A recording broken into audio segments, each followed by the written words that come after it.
السلام عليكم ورحمة الله. بسم الله والحمد لله نحمده ونستعينه ونؤمن به ونتوكل عليه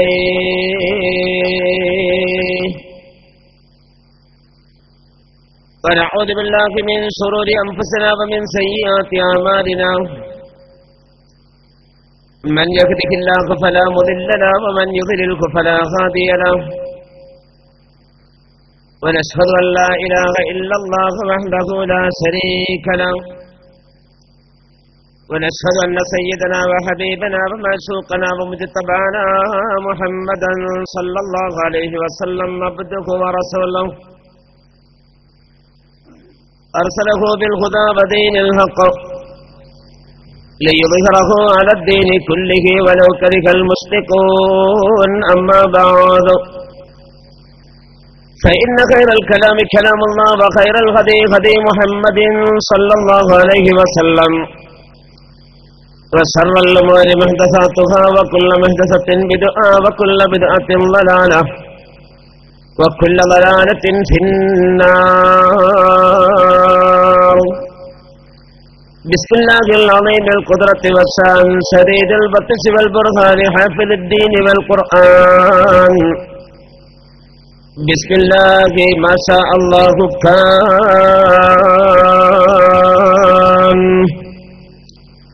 وما لم يشأ لم يكن لا حول ولا قوة إلا بالله العلي العظيم. إن نريد إلا الإصلاح ما استطعت وما توفيقي إلا بالله عليه توكلت وإليه أنيب وما توفيقي إلا بالله عليه توكلت وإليه أنيب وما توفيقي إلا بالله عليه توكلت وإليه أنيب.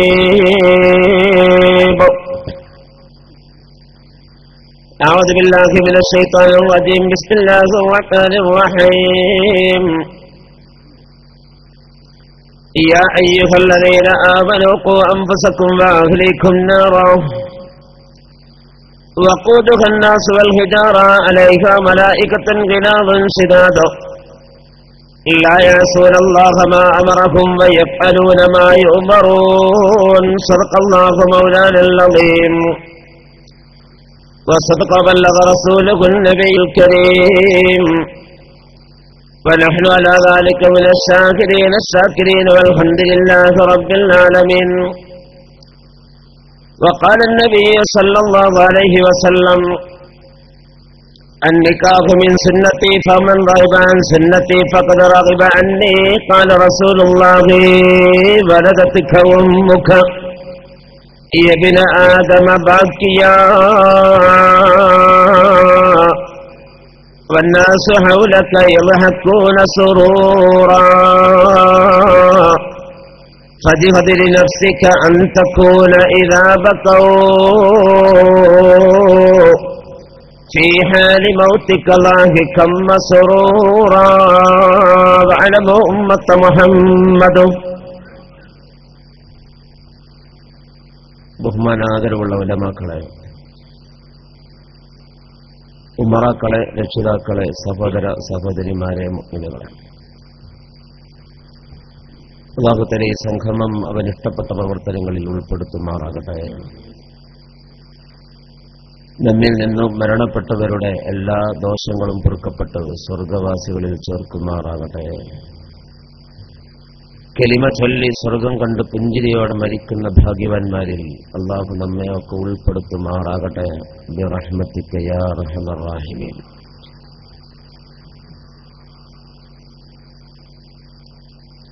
മജ്ലിസുൻ നൂറിന്റെയും ഖത്മുൽ ഖുർആനിന്റെയും ഒക്കെ വാർഷികത്തോടനുബന്ധിച്ച് സംഘടിപ്പിക്കപ്പെട്ട മതപ്രഭാഷണ പരമ്പരയുടെ 1-ാം ദിനമാണ് ഇന്ന്. കുടുംബജീവിതം എന്ന ഗഹനമായ വിശാലമായ ഈ കാലത്ത് പ്രത്യേകിച്ചും ചർച്ച ചെയ്യപ്പെടേണ്ട ഒരു വിഷയമാണ് എനിക്ക് നൽകപ്പെട്ടിട്ടുള്ളത്. ഒന്നോ രണ്ടോ ദിവസങ്ങളെ കൊണ്ട് പറഞ്ഞൊപ്പിക്കാൻ കഴിയാത്ത വിധം വിശാലമായി പരന്നു കിടക്കുന്നൊരു മേഖലയാണ് കുടുംബജീവിതം എന്ന വിഷയം. അതുകൊണ്ട് തന്നെ പരിമിതമായ സമയത്തിനുള്ളിൽ അനിവാര്യമായി മനസ്സിലാക്കേണ്ട അല്പം ചില കാര്യങ്ങൾ മാത്രം പറഞ്ഞു ഇൻഷാ അല്ലാഹ് നമുക്ക് ദുആ ചെയ്ത് അവസാനിപ്പിക്കാം. നാമൊക്കെ മുസ്ലിങ്ങളാം, മുസ്ലിമായി ജനിച്ച് ജീവിക്കാൻ ഭാഗ്യം ലഭിച്ച മഹാഭാഗ്യവാന്മാരാണ്. ഇസ്ലാം എന്നത് അള്ളാഹുവിന്റെ മതമാണ് എന്നും മനുഷ്യൻ ബന്ധപ്പെടുന്ന സകല മേഖലകളെക്കുറിച്ച് സമഗ്രമായി അപഗ്രഥിക്കുന്ന ഒരു പ്രത്യയശാസ്ത്രമാണ് എന്നും നാമൊക്കെ മനസ്സിലാക്കിയതാണ്. അള്ളാന്റെ മുന്നിൽ സമർപ്പിക്കുന്ന ഏതാനും ചില അനുഷ്ഠാന ആചാരങ്ങളെ കൊണ്ട് മാത്രം ഒരാൾ പൂർണ്ണ മുസ്ലിമാകില്ല. അവൻ ബന്ധപ്പെടുന്ന വിവിധ മേഖലകളിൽ ഇസ്ലാമിക കാഴ്ചപ്പാടുകളും നിലപാടുകളും നിയമങ്ങളും എന്തൊക്കെയാണോ അതൊക്കെയും നിറവേറ്റുന്നവനാകുമ്പോഴാണ് അവനൊരു യഥാർത്ഥ മുസ്ലിം എന്ന് പറയപ്പെടാൻ അവകാശപ്പെട്ടവനാകൂ. നബി സല്ലല്ലാഹു അലൈഹി വസല്ലം തങ്ങൾ ഒരിക്കൽ പറയുകയുണ്ടായി, അൽ മുസ്ലിം മൻ സലിമൽ മുസ്ലിമൂന മിൻ ലിസാനിഹി വയദിഹി. മുസ്ലിം എന്ന് പറഞ്ഞാൽ മറ്റു മുസ്ലിങ്ങൾ ഇവന്റെ നാവിൽ നിന്ന് കയ്യിൽ നിന്ന് സുരക്ഷിതരാ, അത്തരക്കാരന മുസ്ലിം എന്ന് പറയപ്പെടുന്നത്. സാമൂഹ്യപരമായി ചിന്തിച്ചാൽ മറ്റ് ആളുകൾക്ക് ഇവനെ കൊണ്ട് നാക്കുകൊണ്ടോ കൈകാലുകളെ കൊണ്ടോ മറ്റ് അവയവങ്ങളെ കൊണ്ടോ ഒരു ഉപദ്രവമില്ലാതെ ആ കാര്യങ്ങളിൽ സൂക്ഷ്മത പുലർത്തുന്നവനാണെങ്കിൽ അവൻ മുസ്ലിം എന്ന പേരിന് അവകാശപ്പെടൂ എന്ന ഈ വചനം പറയുന്നത്. പുരുഷന്മാർ നേരത്തിന് പള്ളിയിലെത്തി നിസ്കാരങ്ങളോ ഓട്ടോ പാട്ടോ സിക്റുകളോ ദുആകളോ ആയി കഴിഞ്ഞുകൂടിയത് കൊണ്ട് മാത്രമോ, സ്ത്രീകൾ നിസ്കാരപ്പായ വിരിച്ച് അതിൽ നിസ്കാരവും ദുആകളുമായി സിക്റുകളും സലാത്തുകളുമായി കഴിഞ്ഞുകൂടുന്നത് കൊണ്ടോ അവന് യഥാർത്ഥ മുസ്ലിമായി ജീവിച്ചു മരണപ്പെട്ടവനാകാൻ കഴിയില്ല. മറിച്ച് സാമൂഹ്യപരമായി, കുടുംബപരമായി, അയൽപ്പക്ക സംബന്ധമായി മറ്റ് ഏതൊക്കെ മേഖലകളിൽ മനുഷ്യൻ ഇടപെടുന്നുണ്ടോ ആ മേഖലകളിലൊക്കെ ഒരു മനുഷ്യൻ പാലിക്കേണ്ട നിയമങ്ങളും അച്ചടക്കങ്ങളും എന്തൊക്കെയാണോ അതവൻ നിറവേറ്റേണ്ടതുണ്ട്. ആ വിഷയത്തിൽപ്പെട്ട ഒന്നാണ് കുടുംബം എന്നത്. കുടുംബത്തിലൊരംഗമായി ജീവിക്കുന്ന മനുഷ്യൻ ആ കുടുംബവുമായി എങ്ങനെ ബന്ധപ്പെട്ട് ഇടപഴകി ജീവിക്കണം എന്നതിന് വ്യവസ്ഥാപിതമായ നിയമങ്ങൾ ഇസ്ലാം പഠിപ്പിക്കുന്നുണ്ട്. ഇസ്ലാം വിട്ടുള്ള എല്ലാ കാര്യങ്ങളും സവിസ്തരം പ്രതിപാദിക്കുന്നുണ്ട്. ആ വിഷയകമായി ഒരു മുസ്ലിം പാലിക്കേണ്ട നിയമങ്ങൾ എന്തൊക്കെയാണോ അത് പാലിച്ചാൽ മാത്രമേ അവൻ യഥാർത്ഥ മുഅ്മിനാവുകയുള്ളൂ. ഹബീബായ നബി സല്ലല്ലാഹു അലൈഹി വസല്ലം തങ്ങൾ പറയുകയാണ്, അള്ളാന്റെ കാരുണ്യം ലഭിക്കുകയില്ല കുടുംബബന്ധം വിച്ഛേദിക്കുന്നവനെന്ന് ഖാല റസൂലുള്ളാഹി. ജഗന്നിയന്താവായ റബ്ബിന്റെ അടുക്കൽ വിജയവും അവന്റെ കാരുണ്യവും ലഭിക്കണമെങ്കിൽ കുടുംബബന്ധം നിലനിർത്തേണ്ടതാണ്. എന്താണ് കുടുംബബന്ധം എന്നതുകൊണ്ട് ഉദ്ദേശിക്കപ്പെടുന്നത്? കുടുംബം എന്നത് 3 വിധത്തിലാണ് ഉണ്ടായിത്തീരുന്നത്. ഒന്ന് രക്തബന്ധത്തിലൂടെയാണ്, ഒന്ന് കെട്ടുബന്ധത്തിലൂടെയാണ്, ഒന്ന് മുലകുടി ബന്ധത്തിലൂടെയാണ്. നസബൻ വ റളാഅതൻ വ മുസാഹറതൻ എന്ന കിതാബുകളിൽ കാണാൻ കഴിയുന്നതാണ്.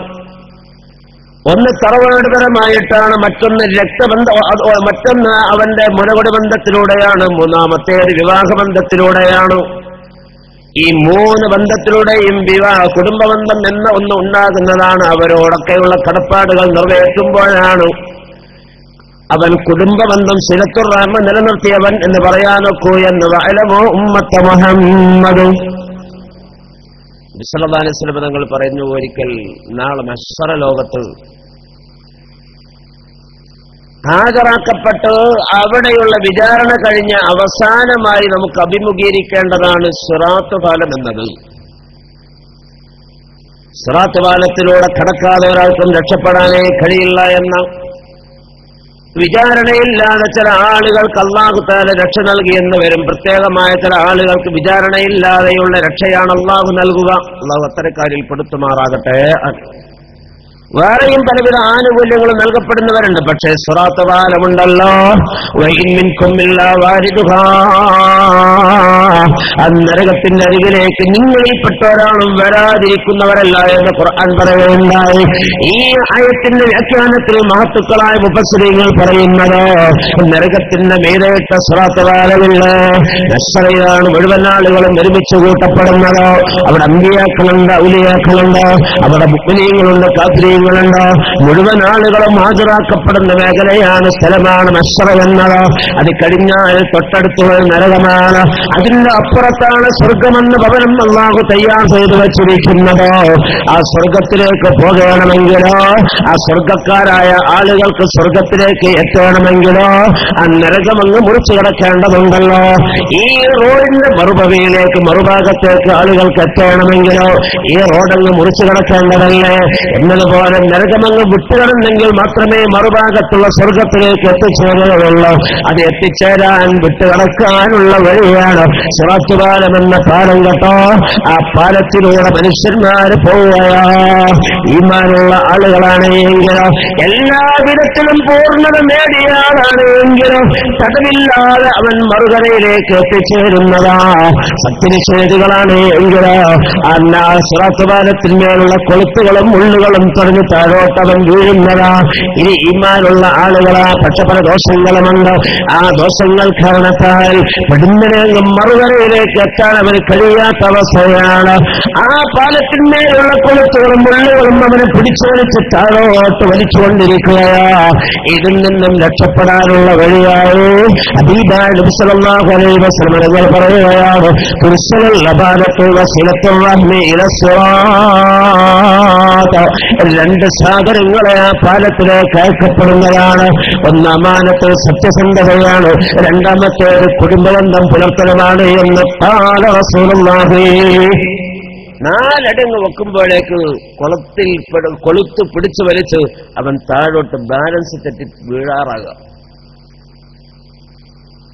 ആ പാലത്തിന്റെ വിശേഷണങ്ങളും അതിന്റെ അവസ്ഥകളും ഒക്കെ ഹദീസിൽ വന്നിട്ടുണ്ട്. ഞാൻ അതിലേക്ക് കടക്കുന്നില്ല.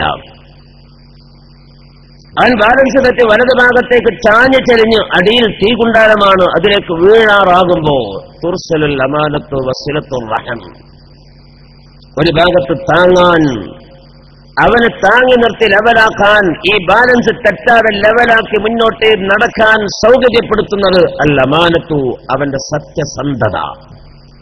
ഭൂലോകത്ത് അവൻ ജീവിച്ചിരുന്ന അവസരത്തിൽ മറ്റാളുകളുമായുള്ള സാമ്പത്തിക ഇടപാടുകൾ, വാക്കുകൊണ്ട് എന്തെങ്കിലും കാര്യങ്ങൾ തീരുമാനിച്ച് പറഞ്ഞുറപ്പിച്ചിട്ടുണ്ടെങ്കിൽ ആ കാര്യം നിറവേറ്റൽ തുടങ്ങിയ കാര്യങ്ങളിലുള്ള സത്യസന്ധത അതിന് ശക്തിയായി ഹാജരാക്കപ്പെടും. അത് അവനെ താങ്ങി നിർത്തി ലെവലാക്കി നടക്കാൻ സഹായിക്കും. നാലടി മുന്നോട്ട് പോകുമ്പോഴേക്ക് വീണ്ടും കൊളുത്തിൽപ്പെട്ട് താഴോട്ട് ബാലൻസ് തെറ്റി വീഴാനാവുകയാണ്. അപ്പോഴാണ് ഇടതുഭാഗത്ത് മറ്റൊരു ശക്തി വന്ന് അവനെ താങ്ങി നിർത്തുന്നത്. അത് സിലത്തുർ റഹ്മി, കുടുംബബന്ധം പുലർത്തുക എന്ന ശക്തിയാണ്. അതങ്ങ് താങ്ങി അവനെ ലെവലാക്കി നിർത്തുമ്പോ അവൻ മുട്ടിത്തട്ടി മുന്നോട്ട് വീണ്ടും നടക്കാൻ കഴിയുകയാ. വീണ്ടും ബാലൻസ് തെറ്റി താഴോട്ട് വീഴാറാകുമ്പോ ഈ രണ്ട് ഭാഗത്തിൽ നിന്നും, ഒരു ഭാഗത്തിൽ നിന്ന് അമാനത്തും മറുഭാഗത്തു നിന്ന് സിലത്തുർ റഹ്മും കുടുംബബന്ധം പുലർത്തലും അവനെ താങ്ങിയപ്പോ അവൻ മുട്ടിത്തട്ടി തട്ടിമുട്ടി മറുകരയിലേക്ക് എത്തുന്നതാ. അത്തരം സിറാത്ത് പാലത്തിലൂടെ രക്ഷപ്പെടുന്ന ആളുകളെ മുഅ്മിനീങ്ങളുടെ കൂട്ടത്തിലുണ്ട് എന്ന് ഖാല റസൂലുള്ളാഹി. ഇത് വല്ലാത്തൊരു അനുഗ്രഹമുള്ള ബന്ധമാണ്, ബന്ധം പുലർത്തലാണ് എന്നർത്ഥം. ആരോടൊക്കെയാണ് ഈ ബന്ധം പുലർത്തേണ്ടത്, കുടുംബബന്ധം പുലർത്തേണ്ട രൂപങ്ങളും രൂപകോലങ്ങളും എന്തൊക്കെയാണ്? ഒരുപാട് വിശാലമായി പറയാനുള്ളത്. അതിൽ ഏറ്റവും കൂടുതൽ ഒരു മനുഷ്യൻ ഇടപഴകുന്ന അംഗങ്ങളുടെ ബന്ധങ്ങളെക്കുറിച്ച് അല്പമാണ് ഞാൻ ഇന്ന് പറയാൻ ഉദ്ദേശിക്കുന്നത്. ഒരു കുടുംബം വരുന്നത് ദാമ്പത്യ ജീവിതത്തിലൂടെയാണ്.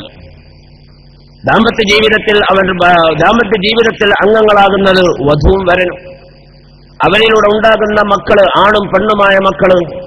ആ മക്കൾ ഉണ്ടായാൽ ഈ വധുവും വരനും അവർക്ക് മാതാപിതാക്കളായി. അപ്പൊ ചുരുക്കത്തിൽ മാതാവ്, പിതാവ്, വധു, വരൻ, ആൺമക്കൾ, പെൺമക്കൾ എന്നീ 5 ഘടകങ്ങൾ. ഈ 5 ഘടകങ്ങൾ ഏതൊരു അണുകുടുംബത്തിലും ഉണ്ടായെന്നവരും അവരുടെ ഇടപെടലുകളും അവരുടെ ബാധ്യതകളും കടമയും കടപ്പാടുകളും ഇന്നത്തെ കാലത്ത് ഏറെ പ്രശ്നസങ്കീർണമായി നിലനിൽക്കുന്ന ഒരവസ്ഥയാണ് എന്ന് പറയേണ്ടതില്ല. പഴയ കാലത്തേക്കാളേറെ ഇന്ന് ഈ ബന്ധങ്ങൾ ശിഥിലമായി കൊണ്ടിരിക്കുന്നു എന്ന വസ്തുതയാണ് നമുക്ക് കാണാൻ കഴിയുന്നത്. പഴയ കാലത്തേക്കാൾ ജീവിക്കാനുള്ള സൗകര്യങ്ങൾ ഇന്നുണ്ട്. പട്ടിണിയും പലവട്ടവുമായി കഴിഞ്ഞുകൂടിയിരുന്ന താളും തവരയും തിന്ന് ജീവിക്കേണ്ടി വന്നിരുന്ന പഴമക്കാരായ ആളുകളും അവരൊക്കെ ആ പട്ടിണിയിലും ക്ഷമിച്ചും സഹിച്ചും പുറത്തും കഴിഞ്ഞുകൂടാൻ തയ്യാറായിരുന്നുവെങ്കിൽ സുഭിക്ഷമായി ആഹരിക്കാനുള്ള സാമ്പത്തിക ശേഷി ഏതു വിധത്തിലും തന്റെ ഭാര്യയെ പോറ്റാൻ, തന്റെ ഭർത്താവിനോട് സഹകരിക്കാൻ, തന്റെ മക്കളെ കൊണ്ടു നടക്കാൻ, അവർക്ക് വേണ്ട വിദ്യാഭ്യാസം നൽകാൻ, അവരോട് കാണിക്കേണ്ട കടമകൾ നിർവഹിക്കാൻ എല്ലാവിധ സൗകര്യങ്ങളും ഇന്നുണ്ട്. എന്നിട്ട് പോലും ആ മക്കളോട് കാണിക്കേണ്ട ബാധ്യത, തിരിച്ചു മാതാപിതാക്കളോട് ചെയ്യേണ്ട കടമ, വധുവിന്റെ ഭാര്യയോ വധുവിന്റെ ഭർത്താവിനോട്, ഭർത്താവിന്റെ വധുവിനോട് ചെയ്യേണ്ടുന്ന കടമകള് ഇത് നിർവഹിക്കാതെ ഇത് കാരണത്താൽ നരകാവകാശിയായി തീരുന്ന അവസ്ഥയിലാണ് പല കുടുംബവും നിലനിൽക്കുന്നത് എന്നതാ വസ്തുത. വിശുദ്ധമായ ദീനുൽ ഇസ്ലാമോ ദാമ്പത്യ ജീവിതത്തിന് ഏറെ മഹത്വമാണ് നൽകിയിട്ടുള്ളത്. ബ്രഹ്മചാര്യം സ്വീകരിച്ചു നീങ്ങാൻ ഇസ്ലാം പ്രോത്സാഹിപ്പിക്കുന്നേയില്ല. വിശുദ്ധമായ ഖുർആനിലൂടെ അല്ലാഹു പറയട്ടെ, വലഖദ് അർസൽനാ റസൂലൻ മിൻ ഖബ്ലിക വജഅൽനാ ലഹും അസ്വാജൻ വദുരിയ്യ. ഓ പ്രവാചകരെ, അങ്ങേക്ക് മുമ്പ് നാം പ്രവാചകന്മാരെ അയച്ചിട്ടുണ്ട്. വജഅൽനാ ലഹും അസ്വാജൻ വദുരിയ്യ, അവർക്കൊക്കെ ഇണകളെയും മക്കളെയും നാം നൽകിയിട്ടുമുണ്ട്. ചരിത്രം പരിശോധിച്ചാൽ മഹാനായ റൂഹുല്ലാഹി ഈസാ അലൈഹിസ്സലാം അല്ലാത്ത മുഴുവൻ പ്രവാചകരും വിവാഹിതരാ, അവരൊക്കെ ഭാര്യമാരും മക്കളുമുള്ളവരാ. ആഖിർ സമാനിൽ ഈസാ അലൈഹിസ്സലാം ഭൂമിയിലേക്ക് ഇറങ്ങുന്നതാ. അദ്ദേഹം വിവാഹം കഴിച്ച് 40 വർഷക്കാലം ഇവിടെ ജീവിക്കുന്നതാ. ആ സമയത്ത് അദ്ദേഹത്തിന്റെ ഭാര്യ ഉണ്ടാകും, മക്കളുണ്ടാകും. അദ്ദേഹം ഭൂലോകത്ത് വെച്ച് മരണപ്പെടുന്നതാ. ഹബീബായ മുഹമ്മദ് മുസ്തഫ സല്ലല്ലാഹു അലൈഹി വസല്ലം തങ്ങളുടെ തിരുസന്നിധിയിൽ മറമാടപ്പെടുന്നതാ. ആ റൗദയിലുള്ള ഒരു ഖബറിന് കൂടെയുള്ള സ്ഥലമല്ലേ അത് ഈസാ നബിക്ക് വേണ്ടി തയ്യാർ ചെയ്യപ്പെട്ട് വച്ചിരിക്കുകയാണെന്ന മഹാനായ ഈസാ നബി അല്ലാത്ത മുഴുവൻ പ്രവാചകന്മാരും 1,24,000 ഇവിടത്തേക്ക് വന്നുവെങ്കിലോ അവരൊക്കെ വിവാഹ ജീവിതം നയിച്ചവരാ. ഇസ്ലാം വളരെ പ്രോത്സാഹനം നൽകിയിട്ടുള്ള മേഖലയിലാണ് വിവാഹ ജീവിതമെന്നത്. നിങ്ങളിൽപ്പെട്ട ആരെങ്കിലും വിവാഹ ചെലവിന് ആവതുള്ളവനാണ് എങ്കിൽ അവൻ വിവാഹം കഴിക്കട്ടെ എന്ന് ഹബീബായ റസൂലുള്ളാഹി സ്വല്ലല്ലാഹു അലൈഹി വസല്ലം തങ്ങൾ നമ്മെ പഠിപ്പിക്കുകയുണ്ടായി. മൻ തസവ്വജ, വല്ലവരും വിവാഹം കഴിച്ചാൽ ഫഖദ് അഹ്റജ സുലുസൈനി, അവന്റെ ദീനുൽ ഇസ്ലാമിന്റെ 3/2 ഭാഗം അവൻ കാത്തു സംരക്ഷിച്ചിരിക്കുകയാ. ഫല്ലത്തഖില്ലാഹ ബിസുൽസിൽ ബാഖി, ഇത് ബാക്കിയുള്ള 3/2 ആ വിഷയത്തിൽ മറ്റ് കാര്യങ്ങളിലൂടെ നിങ്ങൾ അള്ളാഹ്ക്ക് തഖ്വ ചെയ്ത് കഴിഞ്ഞു കൂടണേ എന്ന് ഹബീബായ മുഹമ്മദ് മുസ്തഫ. 3/2 കാര്യം അവന്റെ ശ്രദ്ധ, അവൻ ആ 3/2 കാര്യത്തിന്റെ 3/2 കാര്യം അവന് നിറവേറ്റാൻ കഴിഞ്ഞോ, അത് പൂർത്തീകരിക്കാൻ സാധിച്ചു എന്ന് ഹബീബായ നബികൾ പറഞ്ഞെങ്കിൽ ഒരു മനുഷ്യനെ സംബന്ധിച്ചിടത്തോളം 100% അവൻ മുസ്ലിമാകണം, ദീനിയായ കാര്യം പൂർത്തീകരിച്ചവനാകണം. അതിൽ 3/2 ഭാഗം പൂർത്തീകരിക്കാനുള്ള വഴി അത് ദാമ്പത്യ ജീവിതമാണ്. ആ വധുവരന്മാർ തമ്മിലുള്ള ബാധ്യതകള്, അവർ തമ്മിലുള്ള ഇടപാടുകള്, അവർ തമ്മിലുള്ള കടമകൾ നിർവഹിക്കല്, അവർക്കുണ്ടാകുന്ന മക്കള്, ആ മക്കളെ തീറ്റിപ്പറ്റലോ, അവർക്ക് വേണ്ട വിദ്യാഭ്യാസം നൽകലോ, അവരെ ദീനി അച്ചടക്കത്തോടു കൂടെ വളർത്തലോ തുടങ്ങി പല കാര്യങ്ങളും നിർവഹിക്കുന്നതിനോടുകൂടെ ദീനുൽ ഇസ്ലാമിന്റെ 3/2 കാര്യം നേടിയെടുക്കാനുള്ള അവസരം ലഭിക്കുകയാ. ആ വിഷയത്തിലെങ്ങാനും അവന്റെ ബാധ്യത നിറവേറ്റാതെ പോയാണോ അവിടെയാണ് തിരിച്ചു നാം ആലോചിക്കേണ്ടവ. ദീനുൽ ഇസ്ലാമിന്റെ 3/2 കാര്യം അവൻ അലങ്കോലപ്പെടുത്തി, 3/2 ഭാഗം അവൻ അലങ്കോലപ്പെടുത്തി. ആ വിഷയത്തിൽ നാളെ റബ്ബിന്റെ മുന്നിൽ അവൻ കൈകെട്ട് മറുപടി പറയേണ്ടി വരുമെന്നല്ലേ ഈ ഹദീസിലൂടെ നമുക്ക് മനസ്സിലാക്കാൻ കഴിയുന്നത്. അതിനാൽ വധൂവരന്മാര് അഥവാ വൈവാഹിക ജീവിതം നയിക്കുന്ന ഇണകള്, അവർക്കിടയിൽ ഉണ്ടാകേണ്ട ബാധ്യതകള്, ആ വിഷയത്തിലേക്ക് ഇറങ്ങുമ്പോൾ അവരുടെ മനസ്സിലുണ്ടാകേണ്ട നെയ്യത്തോള് ഇതൊക്കെ നന്നാക്കി ആ ബാധ്യതകൾ മനസ്സിലാക്കിക്കൊണ്ട് പ്രവർത്തിക്കുന്നവരായി മാറണം. അപ്പോഴേ ഒരു യഥാർത്ഥ മുസ്ലിമായി മാറുകയുള്ളൂ. ഈ സല്ലല്ലാഹു അലൈഹി വസല്ലം തങ്ങള് എത്ര തിരക്കുള്ള നേതാവ്, അത്രയധികം തിരക്കുള്ളൊരു നേതാവ് ലോകത്ത് വേറെയുണ്ടോ? പക്ഷേ തന്റെ കുടുംബത്തിന് വേണ്ടി ഒരുപാട് സമയം ചെലവഴിക്കാൻ സമയം കണ്ടെത്തിയിരുന്നു എന്നതാണ് വസ്തുത. ഇന്ന് കച്ചവടക്കാരാ, രാഷ്ട്രീയ നേതാക്കന്മാരാ, വേറെ ഏതെങ്കിലും മേഖലകളിൽ പ്രവർത്തിക്കുന്നവരാ, ജീവിതത്തിന്റെ രണ്ടറ്റവും കൂട്ടിമുട്ടിക്കാൻ വേണ്ടി നെട്ടോട്ടം ഓടുന്നതാ. അതിനിടയിൽ തന്റെ വധുവിനെക്കുറിച്ച് ആലോചിക്കാൻ, തന്റെ മക്കളെക്കുറിച്ച് ചിന്തിക്കാൻ, തന്റെ കുടുംബാംഗങ്ങളെക്കുറിച്ച് പരിപാലിക്കാനോ അവർക്ക് വേണ്ട കാര്യങ്ങൾ ചെയ്തു കൊടുക്കാനോ സമയം കണ്ടെത്താത്ത ഒരുപാട് കുടുംബനാഥന്മാർ ഉണ്ട് എന്നതാണ് വസ്തുത. അങ്ങനെയൊക്കെ നേരം ചെലവാക്കേണ്ടി വരും, അതിൽ നിന്ന് ഞാൻ രക്ഷപ്പെടട്ടെ എന്ന് വിചാരിച്ച് ഒഴിവാകാൻ ശ്രമിച്ചിട്ടുള്ള സഹാബികളോട് കുടുംബജീവിതവുമായി ബന്ധപ്പെട്ട് നീങ്ങുന്നതിന്റെ പ്രാധാന്യവും അതിന് ലഭിക്കുന്ന പ്രതിഫലവും ഒക്കെ നബി തങ്ങൾ പറഞ്ഞതായി ഹദീസിൽ കാണാൻ കഴിയും. ഒരിക്കൽ മഹാനായ നബി തങ്ങളുടെ വീട്ടിലേക്ക് 3 ചെറുപ്പക്കാർ കയറി വരികയുണ്ടായി. മനോവിളിച്ചത് കുറച്ചൊന്ന് കൂട്ടമാനൊക്കെ സൗണ്ട് മോനാ, കുറച്ച് സൗണ്ട് ഉണ്ട്. നബി സല്ലല്ലാഹു അലൈഹി വസല്ലം തങ്ങളുടെ വീട്ടിലേക്ക് 3 ചെറുപ്പക്കാർ കയറി. ആ സമയത്ത് നബി തങ്ങൾ അവിടെ ഇല്ല. തന്റെ പ്രിയപ്പെട്ട പത്നി ബീബി ആയിഷ റളിയല്ലാഹു അൻഹയാണുള്ളത്. ഉമ്മുൽ മുഅ്മിനീൻ ബീബി ആയിഷ റളിയല്ലാഹു അൻഹയോട് 3 യുവാക്കൾ ആരോഗ്യമുള്ള ചുറുചുറുക്കുള്ള ചെറുപ്പക്കാർ വന്നിട്ട് ചോദിക്കുകയുണ്ടായി, ഉമ്മുൽ മുഅ്മിനീൻ, നബി തങ്ങളുടെ ഒരു ദിവസത്തെ ജീവിതം 24 ഹവേഴ്സ് അതെങ്ങനെയായിരുന്നു എന്നൊന്ന് പറഞ്ഞു തരണം. മറ്റൊന്നിനുമല്ല, ഒരു ദിവസത്തിന്റെ ആവർത്തനമാണല്ലോ മറ്റു ദിവസങ്ങൾ. ഈ ദിവസത്തിൽ എങ്ങനെയൊക്കെയാണ് നബി തങ്ങൾ 24 മണിക്കൂർ ഉപയോഗപ്പെടുത്തിയിരുന്നത് അതറിഞ്ഞാൽ അതനുസരിച്ച് നമ്മുടെ ജീവിതവും ആ രൂപത്തിൽ ക്രമീകരിക്കാം എന്ന പ്രതീക്ഷയുമായ അവർ വന്ന് ചോദിക്കുന്നത്. ആയിഷ ബീവി പറഞ്ഞു കൊടുത്തു, രാത്രിയെ 3 ഭാഗമാക്കലാണ് പതിവ്. മുത്തഫഖുൻ അലൈഹിയായ ഹദീസ്. 3 ഭാഗമാക്കലാണ് പതിവ്. ഒരു ഭാഗം ഭാര്യമാർക്ക് വേണ്ടിയാ, ഒരു ഭാഗം നിസ്കരിക്കാനാ, ഒരു ഭാഗം കിടന്നുറങ്ങാനാ. പകലിൽ ചില ദിവസങ്ങളിൽ നോമ്പനുഷ്ഠിക്കലുണ്ട്, ചില ദിവസങ്ങളിൽ നോമ്പ് ഒഴിവാക്കാറുമാണ് പതിവ്. സുന്നത്തായ നോമ്പിനെ പറ്റിയാണ് പറയുന്നത്. സുന്നത്തായ നോമ്പിനെ പറ്റി റമളാൻ ചില ദിവസങ്ങളിൽ നോമ്പ് ഒഴിവാക്കുമെന്നല്ല ഹദീസിൽ കാണാൻ കഴിയും. സുബഹി നിസ്കാരത്തിന്റെ ശേഷം മഹാനായ നബി സല്ലല്ലാഹു അലൈഹി വസല്ലം തങ്ങൾ വീട് വിട്ട് പുറത്തിറങ്ങി പോകുകയാണ്. ദീനീദാവത്തിന് വേണ്ടി പ്രബോധന പ്രവർത്തനങ്ങളൊക്കെ നടത്തി 10-11 മണിക്ക് വീട്ടിലേക്ക് കയറി വന്നിട്ട് വല്ലതും കഴിക്കാനുണ്ടോ?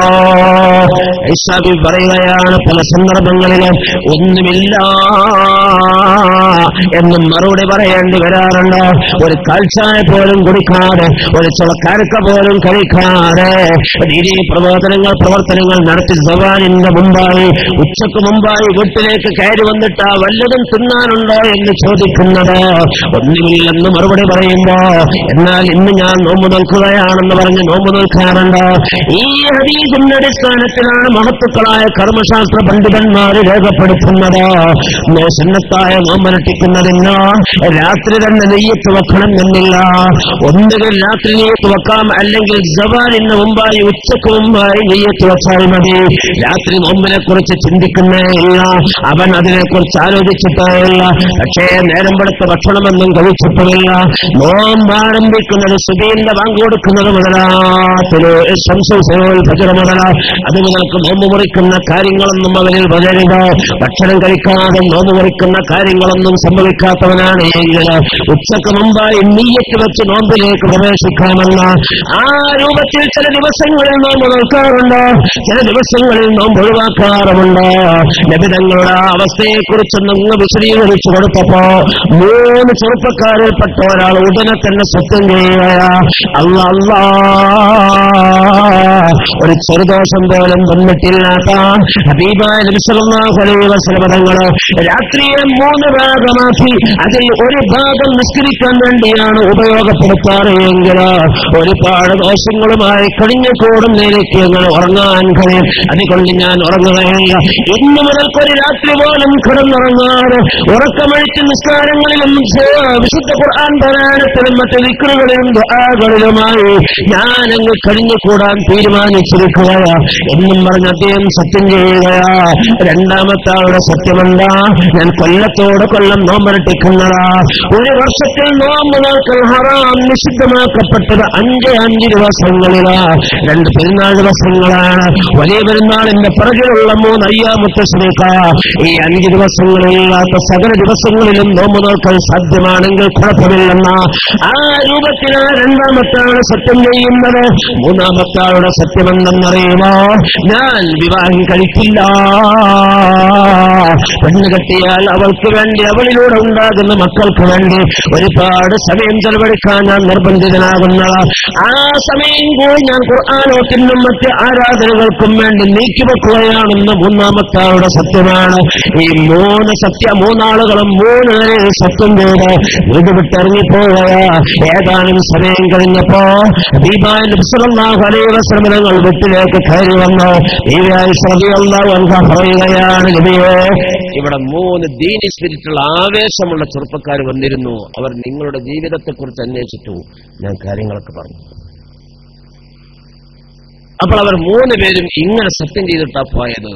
ഇത് കേൾക്കുമ്പോൾ നബി തങ്ങൾ അതിയായി സന്തോഷിക്കും. അവർക്ക് എന്തെങ്കിലുമൊക്കെ സമ്മാനങ്ങൾ നൽകുന്നതാണ് എന്ന പ്രതീക്ഷയാ ആയിഷ ബീവിക്കുള്ളത്. പക്ഷേ നേരെ മറിച്ച നബി തങ്ങളുടെ കണ്ണും മുഖവും ചുവന്നു, ദേഷ്യപ്പെട്ടു. ആരാണ് ആയിഷ? 3 പേർ.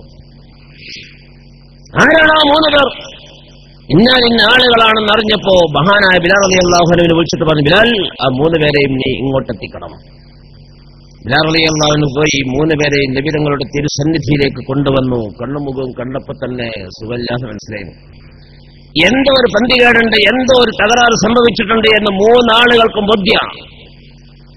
സിംഹത്തിന്റെ മുന്നിൽപ്പെട്ട മൻപഴയെ പോലെ വിറക്കുകയോ. ഹബീബായ നബി തങ്ങൾ അവരുടെ മുന്നിൽ നിന്നുകൊണ്ടാണ് അവർക്കൊരു തക്കീത് പറയുന്നത്. അനാ അത്ഖാകും മിൻകും, നിങ്ങളുടെ കൂട്ടത്തിൽ നിങ്ങളെക്കാളേറെ തഖ്വ ചെയ്യുന്നവൻ ഞാനാ. അനാ അത്ഖാകും മിൻകും, എന്നേക്കാളും വലിയ മൂല്യാൽ പാപ്പയാകാൻ നിങ്ങൾ നോക്കണ്ട. എന്റെ ജീവിതമാണ് നിങ്ങൾ പാഠമാക്കേണ്ടത്. ഞാൻ കുടുംബത്തിന്റെ നാഥനാണ്. ഞാൻ പെണ്ണുകെട്ടിയവനാണ്, മക്കളുള്ളവനാണ്, അവർക്ക് വേണ്ടി സമയം ചെലവഴിക്കുന്നവനാണ്. ഞാൻ കിടന്നുറങ്ങുന്നവനാണ്, ഉറക്കമൊഴിക്കുന്നവനാണ്.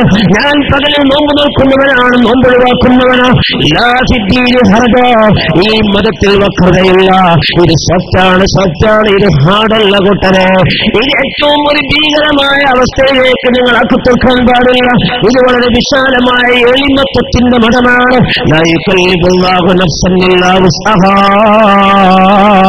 ഒരു തടിക്കും ആവതുള്ളതല്ലാത്തത്. ആ തടിയോട് അല്ലാഹു തആല നിർബന്ധിക്കുകയില്ല കേട്ടോ. എന്റെ ജീവിതമാണ് നിങ്ങൾ പാഠമാക്കേണ്ടത്. ഇന്നലെ നഫ്സിക്കാനേക്ക് ഹഖാ, നിന്റെ തടിയോട് നിനക്കൊരു ബാധ്യതയുണ്ട് കേട്ടോ. ആ ബാധ്യത നിറവേറ്റാൻ നീ കടമയുള്ളവനാ. ഒരു ദിവസം പോലും നോമ്പൊഴിവാക്കാതെ സകല ദിവസങ്ങളിലും നോമ്പനുഷ്ഠിച്ചാൽ അത് ശരീരത്തോടുള്ള ബാധ്യത നിറവേറ്റാതിരിക്കല. രാത്രി മുഴുവൻ ഉറക്കമഴിച്ച് ഇബാദത്തിനായി കഴിഞ്ഞുകൂടിയാൽ അത് ശരീരത്തെ കഷ്ടപ്പെടുത്താൻ പാടില്ല. നിങ്ങൾ ചെയ്ത സത്യത്തിൽ നിന്നും പിന്തിരിയേണ്ടതാ. വഇന്നലി നഫ്സികാലൈക ഹഖാ വഇന്നലി സൗജതികാലൈക ഹഖാ, നിന്റെ ഇണയോടൊരു ബാധ്യതയുണ്ട്. ആ ബാധ്യത നിറവേറ്റേണ്ട അവരെ നിറവേറ്റിയാൽ നിനക്ക് തക്കതായ പ്രതിഫലമാണ് ലഭിക്കുക. ആ രൂപത്തിലാണ് നിങ്ങളുടെ ജീവിതത്തെ ക്രമീകരിക്കേണ്ടത്. വളരെ ഗൗരവമായ രൂപത്തിൽ, വളരെ ടൈറ്റായ രൂപത്തിൽ നിങ്ങൾ ഇതിനെ കാണരുത് എന്നും പറഞ്ഞോ. ആ 3 പേരെയും അവരെടുത്ത സത്യത്തിൽ നിന്നും പിന്തിരിപ്പിച്ച് അവരെ മടക്കിവിട്ട അനുഭവം സഹീഹ് ബുഖാരി മുസ്ലിമിൽ നമുക്ക് കാണാൻ കഴിയുമെങ്കിൽ എന്റെ പെണ്ണുമുഅ്മിനീങ്ങളെ, ഈ വിശാലമായ കാഴ്ചപ്പാടിലൂടെയാണ് ഇസ്ലാമിന്റെ നിലപാടുള്ളത്. കുടുംബജീവിതത്തിന്, ദാമ്പത്യ ജീവിതത്തിന് ഏറെ പ്രോത്സാഹനം നൽകുന്ന മതമാണ് ഇസ്ലാം. അന്നിക്കാഹു മിൻ സുന്നത്തി, വിവാഹം എന്നത് എന്റെ ചര്യയാണ്. ഫമൻ റഗിബാനി ഫഖദ് റഗിബാനി ഫമൻ റഗിബാനി ഫമൻ റഗിബാനി, വിശുദ്ധമായ ഹദീസിൽ പറയുക, ഫമൻ റഗിബാൻ സുന്നത്തി, വിവാഹം എന്നത് എന്റെ ചര്യയിൽപ്പെട്ടതാ. ഫമൻ റഗിബാൻ സുന്നത്തി, എന്റെ ആ ചര്യയെ വല്ലവനും അവഗണിച്ചാൽ ഫഖദ് റഗിബാനി, അവൻ എന്നെ തന്നെ അവഗണിച്ചവനാ. ഹബീബായ നബി തങ്ങൾ പറഞ്ഞ വാക്കല്ലേ.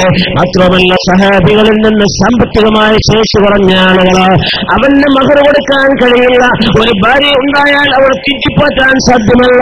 അത്തരം പാവങ്ങളായ ആളുകളെ കണ്ടാൽ അവർക്ക് വേണ്ടി വൈവാഹിക ജീവിതത്തിന് സൗകര്യമൊരുക്കി കൊടുക്കാറുണ്ടായിരുന്നു. അവർക്ക് വേണ്ടി അതിന് പിരിവ് നടത്താറുണ്ടായിരുന്നു. വിവാഹത്തിന് വേണ്ടി ഇറങ്ങുമ്പോ പുരുഷന്മാർക്കാണ് പിരിവിന്റെ ആവശ്യം വരുന്നത്. സ്ത്രീകൾക്ക് എന്ത് പിരിവ? സ്ത്രീയെ വിവാഹം ചെയ്യപ്പെടാൻ എന്ത് ബുദ്ധിമുട്ടാണ്. അതുകൊണ്ടാണ് വിശുദ്ധമായ ഖുർആനിലൂടെ അല്ലാഹു തആല പറയുന്നത് ഫലാ തഅമുലുഹുന്ന അൻയൻകിഹന അസ്വാജഹുന്ന ഫലാ തഅമുലുഹുന്ന അൻയൻകിഹന അസ്വാജഹുന്ന. ഓ രക്ഷിതാക്കളെ, നിങ്ങളുടെ കീഴിൽ കഴിഞ്ഞു കൂടുന്ന ഉത്തരവാദിത്വത്തിലുള്ള നിങ്ങളുടെ മക്കളില്ലേ, നിങ്ങളുടെ കീഴിലുള്ള മൗലിയത്തുകളില്ലേ, അവരെ വിവാഹം ചെയ്തയക്കലിന് നിങ്ങൾ തടസ്സം നിന്നേക്കരുത് കേട്ടോ. അവരെ വിവാഹം ചെയ്തയക്കാനുള്ള സൗകര്യങ്ങളുണ്ടാക്കുകയും അതിനുള്ള അവസരങ്ങൾ സൃഷ്ടിക്കുകയും വിവാഹം ചെയ്തേക്കാൻ നിങ്ങൾ ധൃതി കാണിക്കുകയും ചെയ്യണേ എന്നാണ് വിശുദ്ധ ഖുർആൻ പറയുന്നത്. നിങ്ങൾ അതിന് തടസ്സം നിൽക്കരുത്, അതിനു വേണ്ടി മുൻകൈ എടുക്കുകയാണ് വേണ്ടത്. അത്രമല്ല വിധങ്ങളൊരിക്കൽ പറയുകയാ ലാ അജലത ഇല്ലാ ഫീ ഖംസത്തി മവാളിയ. ഒരു കാര്യത്തിലും ധൃതി പാടില്ല. ധൃതിയില്ലാതെ വളരെ സമാധാനത്തോടുകൂടെ 100 വട്ടം ആലോചിച്ച് മുശാവറ ചെയ്ത് വീണ്ടും ചർച്ച ചെയ്ത് അതിന്റെ വരുംവരായികളെ കുറിച്ച് ചിന്തിച്ച് എന്നിട്ട് ഒരു കാര്യത്തിലേക്ക് തീരുമാനമെടുക്കാൻ പാടുള്ളൂ.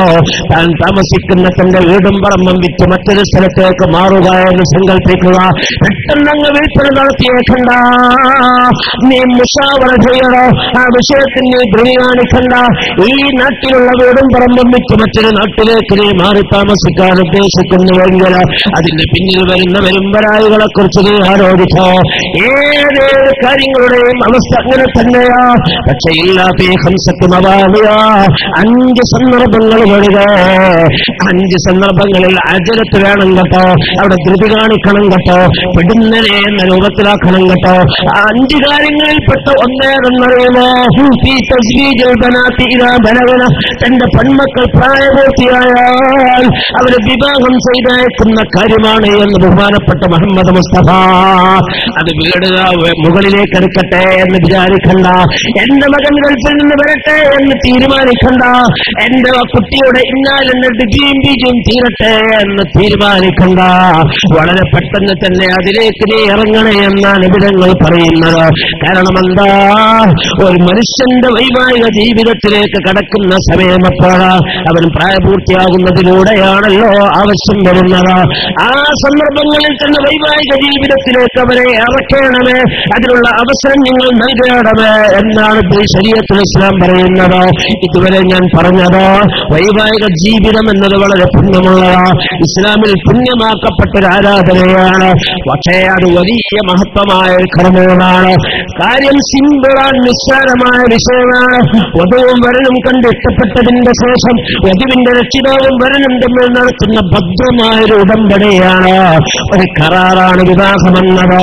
ആദ്യമേ വധുവും വരനും എന്ന് കണ്ടിഷ്ടപ്പെടുക എന്നത് ഇസ്ലാമിൽ പുണ്യമാക്കിയിട്ടുള്ള കാര്യമാണ്. കാരണം എന്താ? കൂടിയാൽ പിന്നെ കോടരുത് വീണ ജീവിതാവസാനം വരെ ഇണത്തുണകളായി കഴിഞ്ഞുകൂടേണ്ടവരാ. അതിനാൽ ആദ്യമേ ഒന്ന് കണ്ടിഷ്ടപ്പെട്ടിട്ട വൈവാഹിക ജീവിതത്തിലേക്ക് കടക്കേണ്ടത്. ഒറ്റ വാക്കിൽ പറഞ്ഞാൽ ഇസ്ലാം പ്രേമ വിവാഹമാണ് വിഭാവനം ചെയ്യുന്നത്. എന്റെ ഈ വാക്ക് കേട്ട് മാത്രം ചെറുപ്പക്കാർ എണീറ്റ് പോകരുതേ. ഞാൻ പറയുന്ന പ്രേമവിവാഹം എന്നത് കൊണ്ടുള്ള ഉദ്ദേശം എന്താ, അതും കൂടി കേൾക്കണം. ഇന്നൊരു പക്ഷെ പ്രേമവിവാഹം എന്നതുകൊണ്ട് ഉദ്ദേശിക്കുന്നത് ആദ്യമേ ഇടപഴകലും ബന്ധപ്പെടലും ഒക്കെ കഴിഞ്ഞ് തന്റെ വിവാഹത്തിന് ഒരുപക്ഷെ അതിലൂടെ ഉണ്ടാകുന്ന കുട്ടി സാക്ഷിയാകുന്ന അവസ്ഥയിലാകും.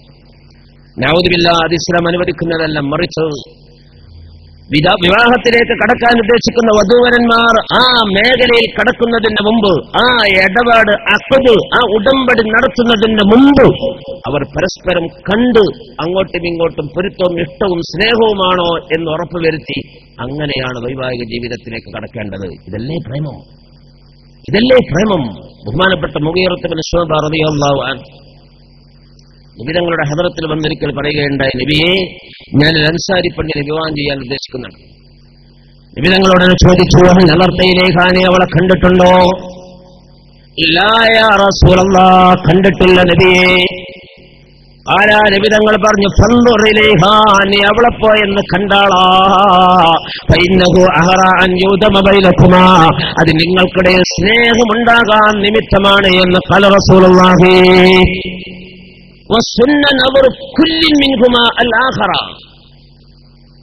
ഈ ഹദീസിന്റെ അടിസ്ഥാനത്തിൽ മഹത്തുക്കളായ ഫുഖഹാക്കൾ, കർമ്മശാസ്ത്ര പണ്ഡിതന്മാർ തന്റെ ഫിഖ്ഹി ഗ്രന്ഥങ്ങൾ രേഖപ്പെടുത്തി, വധുവരന്മാരിൽപ്പെട്ട ഓരോരുത്തരും മറ്റേ ആളെ കാണൽ സുന്നത്ത. പെണ്ണ് കാണാൻ പോവുക എന്നാ പറയല്, സത്യത്തിൽ ആണ് കാണാൻ വരിക എന്നൊരവസ്ഥയും അവിടെ ഉണ്ട്. പുരുഷന്റെ ഭാര്യയെ അങ്ങോട്ട് വധുവിനെ കാണൽ അങ്ങോട്ട് സുന്നത്തായതുപോലെ ഇങ്ങോട്ടും കാണൽ അവൾക്ക് സുന്നത്താ. എന്തിനാ ഈ സുന്നത്താക്കപ്പെട്ടത്? ഒരു അന്യ സ്ത്രീയും പുരുഷനും തമ്മിൽ എത്ര അകലം പാലിക്കണമെന്ന ശറഈന്റെ നിയമം. അവളുടെ ശരീരം ആസകലം മറയപ്പെടണം. അവളുടെ മുങ്കയും മുഖവും അടക്കം ഏതേത് ഭാഗങ്ങളും മറയപ്പെടണം. അന്യ പുരുഷന്റെ മുന്നിൽ വെളിവാക്കാൻ പാടില്ല.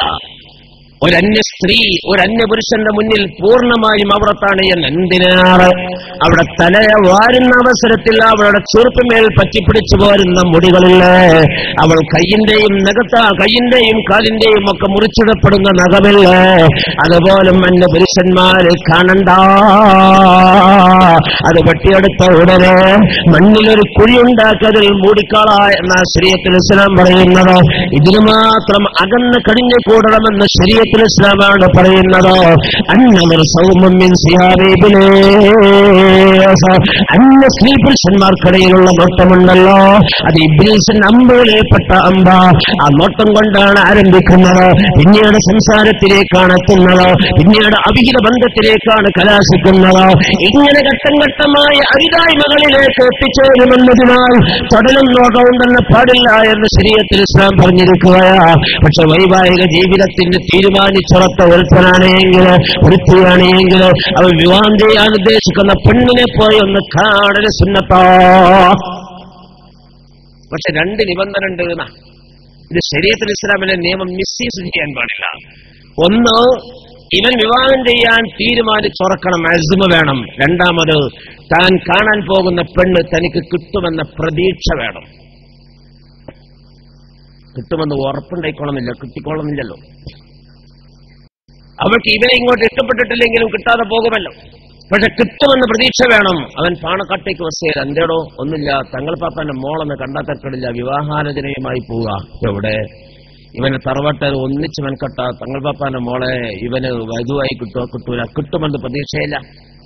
കിട്ടുമെന്ന പ്രതീക്ഷ വേണം, തനിക്ക് ലഭിക്കുമെന്ന പ്രതീക്ഷ വേണം. രണ്ടാമത്, വിവാഹത്തിന് അവൻ തീരുമാനിച്ചുറക്കുകയും വേണം. അങ്ങനത്തെ ഇവൻ അവളെ പോയി മുഖവും മുങ്കയും കാണൽ സുന്നത്ത. കാണാവുന്നതാണ് എന്നല്ല, കാണൽ സുന്ന. കണ്ടതിന്റെ ശേഷം അത് പറ്റില്ല എന്നാണോ അവന്റെ തീരുമാനം? ഒരു കുഴപ്പമില്ല, വേണ്ടെന്നൊക്കെ. ഇപ്പൊ കണ്ടതോ ഒരു അന്യ പെണ്ണിനല്ലേ കണ്ടത്, തൊടാൻ പാടില്ലേ? കാണാം. ആ കണ്ടതോ ആ കാണൽ തന്നെ നിഷിദ്ധമായിരുന്നല്ലോ, ഹറാമായിരുന്നല്ലോ. തൊട്ടടുത്ത് നിന്നുള്ള ആ കാഴ്ച തന്നെ പാടില്ലായിരുന്നല്ലോ. പക്ഷെ ഇപ്പോൾ ഈ കണ്ടതോ അത് സുന്നത്താ. കണ്ടു നോക്കുമ്പോൾ തന്നോട് യോജിക്കുന്ന ഒരു ജമാൽ, ഒരു സൗന്ദര്യം ഇല്ലെന്നതിനാൽ അവളെ വേണ്ടെന്നായി ഇവന്റെ തീരുമാനം. വേണ്ടെന്ന് വെക്കാം. ഇപ്പൊ കണ്ടതിന് വല്ല ശിക്ഷയുണ്ടോ? ഇല്ല. അവന്റെ അക്കൗണ്ടിൽ സുന്നത്തിന്റെ പ്രതിഫലം രേഖപ്പെടുത്തപ്പെടുമെന്ന് വഅലമു ഉമ്മത്ത മുഹമ്മദ്. അവന്റെ അക്കൗണ്ടിൽ സുന്നത്തിന്റെ പ്രതിഫലം രേഖപ്പെടുത്തപ്പെടുകയാണ്. കാരണം ഒരു നന്മ ഉദ്ദേശിച്ചുകൊണ്ടുപോയി കണ്ടതാ. വാരവൃത്തിയെ കുറിച്ച് പറയപ്പെട്ടു, അവളെയും പോയി കണ്ടു, പറ്റില്ല, എന്നാൽ വേണ്ടെന്ന് വെക്കാം. അതിലും ഒരു സുന്നത്തിന്റെ പ്രതിഫലം അവന്റെ അക്കൗണ്ടിൽ രേഖപ്പെടുത്തപ്പെടുകയാണ്. വേറെ ഒരുത്തിയെ കണ്ടു, അങ്ങനെ 10, 15, 20 കണ്ട് 21ാമത്തേതാണ് അവന്റെ കണ്ണിൽ ഇഷ്ടപ്പെട്ടതായി കണ്ടതോ, അവളെയാണ് അവൻ വിവാഹം ചെയ്യുന്നത്. എന്നാൽ 20 ആളെ കണ്ടതും ഒരു സുന്നത്തായ കർമ്മമായിട്ടാണ് ശരീഅത്തുൽ ഇസ്ലാം കാണുന്നതോ. അതേപോലെ അവൾക്ക് ഇങ്ങോട്ടും കാണൽ അനുവദനീയമാണെന്ന് മാത്രമല്ല, സുന്നത്താണ്. ഇങ്ങോട്ട് കാണാൻ ഒന്നും കൂടി ലൂസ് അല്ലാഹു തആല നൽകിയിട്ടുണ്ട്.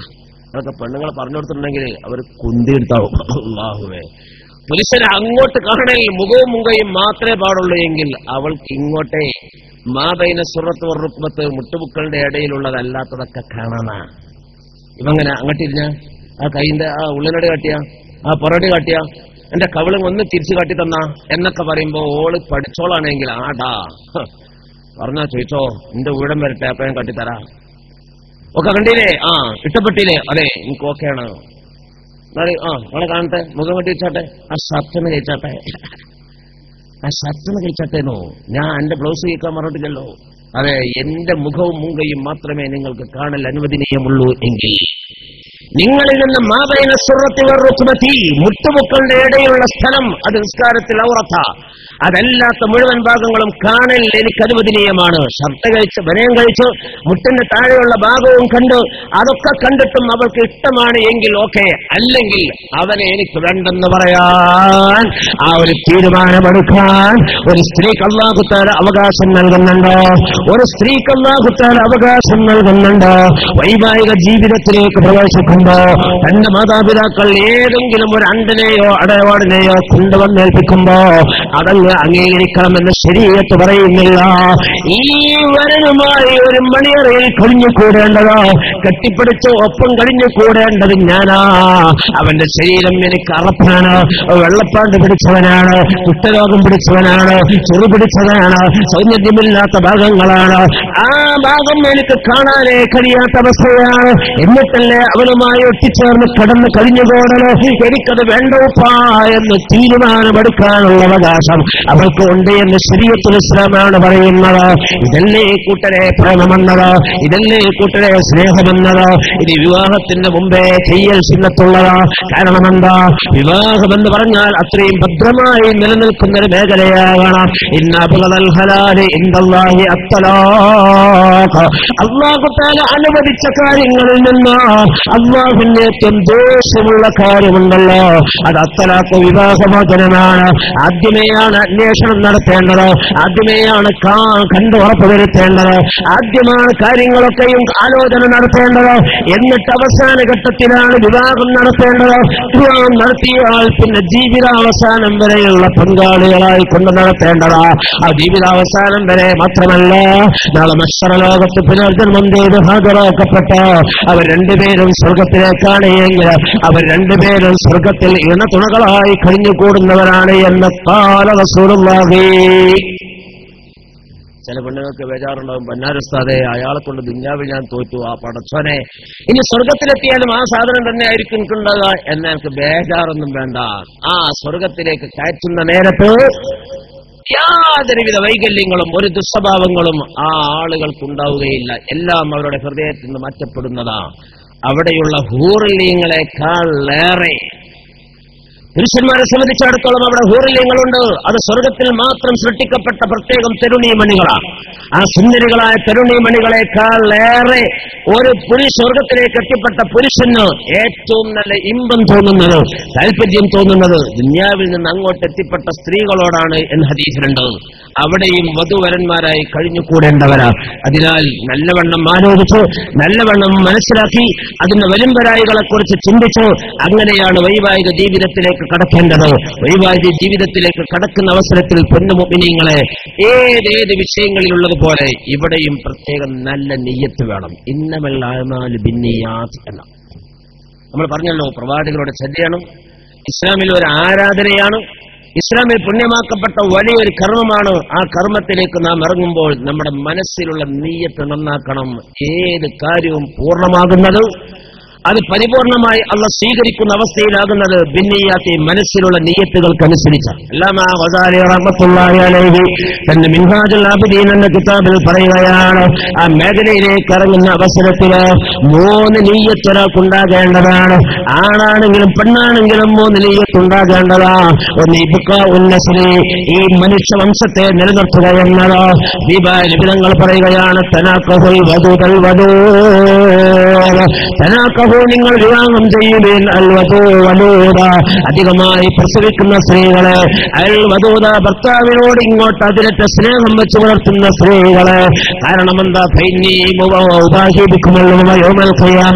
നാളെ ഖിയാമത്ത് നാളിൽ മറ്റു ആളുകളുടെ മുന്നിൽ എന്റെ സമൂഹമാണ് ഇതൊക്കെ എന്ന് പറഞ്ഞ് കാട്ടിക്കൊടുത്ത് എനിക്ക് അഭിമാനിക്കാൻ വകയുണ്ടാകുന്നതാ.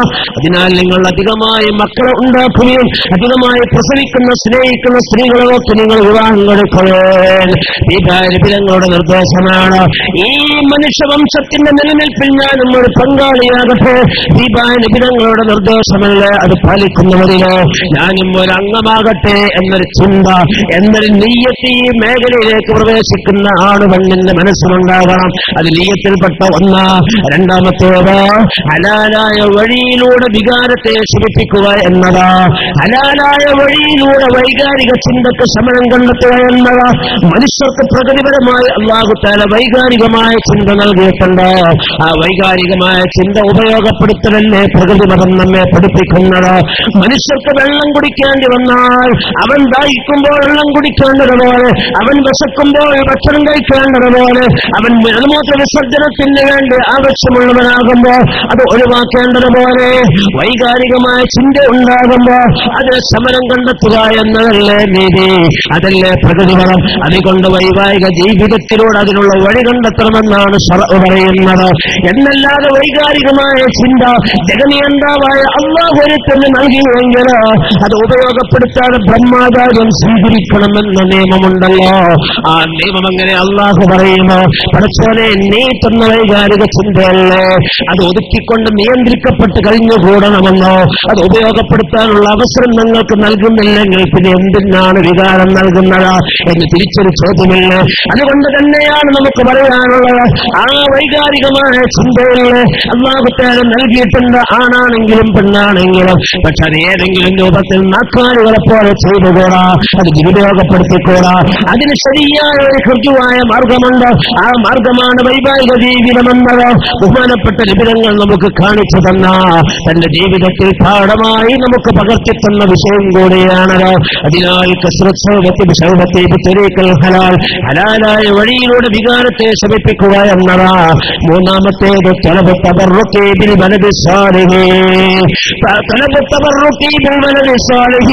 ഈ വൈവാഹിക ജീവിതത്തിലൂടെ എനിക്ക് സാലിഹീങ്ങളായ മക്കളുണ്ടാകണം. ആ മക്കൾ മുഖേന എനിക്ക് ദുആ ലഭിക്കണം, അവരെ കൊണ്ട് ഗുണം നാളെ ആഖിറത്തിലേക്ക് ലഭിക്കണം എന്ന ചിന്തയാണ് കേട്ടോ എന്റെ പൊന്ന സഹോദര സഹോദരിമാരെ. ഒരു സുഖജീവിതം എന്നതിലപ്പുറമുള്ള ചിന്തയാണ് നമുക്കുണ്ടാകേണ്ടത്. വൈകാരികമായ ശമനം, ആ ശമനം കണ്ടെത്തുമ്പോൾ ഉണ്ടാകുന്ന ഒരു ആനന്ദം, ആ ആനന്ദത്തിന് വേണ്ടിയല്ല നമ്മുടെ ജീവിതത്തിലെ നാം വൈകാരിക ജീവിതത്വം ഉണ്ടാക്കുന്നത്, മറിച്ച് ഇത്തരം കാര്യങ്ങൾക്ക് വേണ്ടിയാ. ഹബീബായ നബിതങ്ങൾ പറഞ്ഞതിന്റെ അടിസ്ഥാനത്തിലോ അല്ലമാ ഗസാലി റഹ്മത്തുള്ളാഹി അലൈഹി പറയുകയാ, തലബുത്തബറുക്കി ബിദുആഇൽ വലദി സ്വാലിഹി, തലബുത്തബറുക്കി ബിദുആഇൽ വലദി സ്വാലിഹി.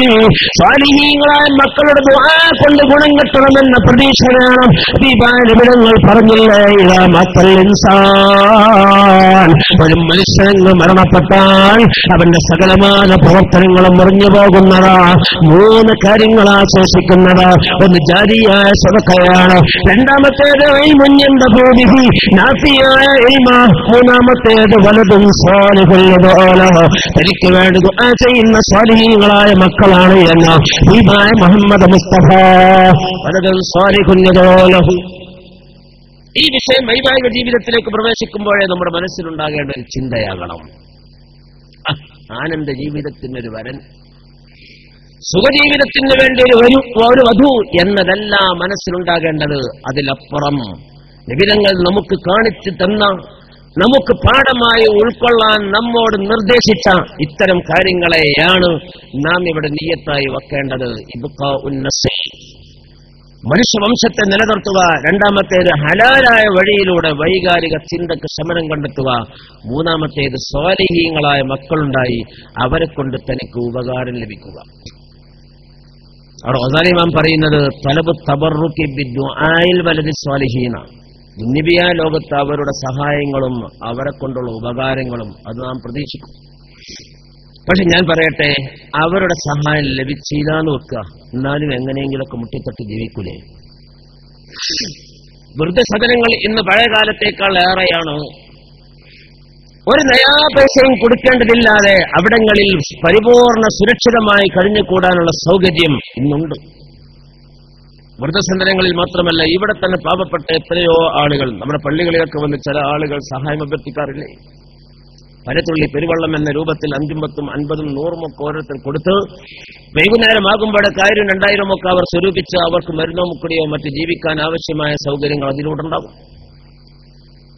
ഒന്നും വേണ്ട, നമ്മുടെ തൊട്ടയൽപ്പക്കത്തെ മക്കളൊക്കെയുള്ള ഓരോ ദമ്പതിമാരാ, അവരുടെ മക്കൾ പരിചരിക്കുന്നേ നോക്കുന്നേ ഇല്ല. അസുഖമായാൽ അയൽവാസികൾ വേണ്ട സഹായങ്ങൾ നൽകും.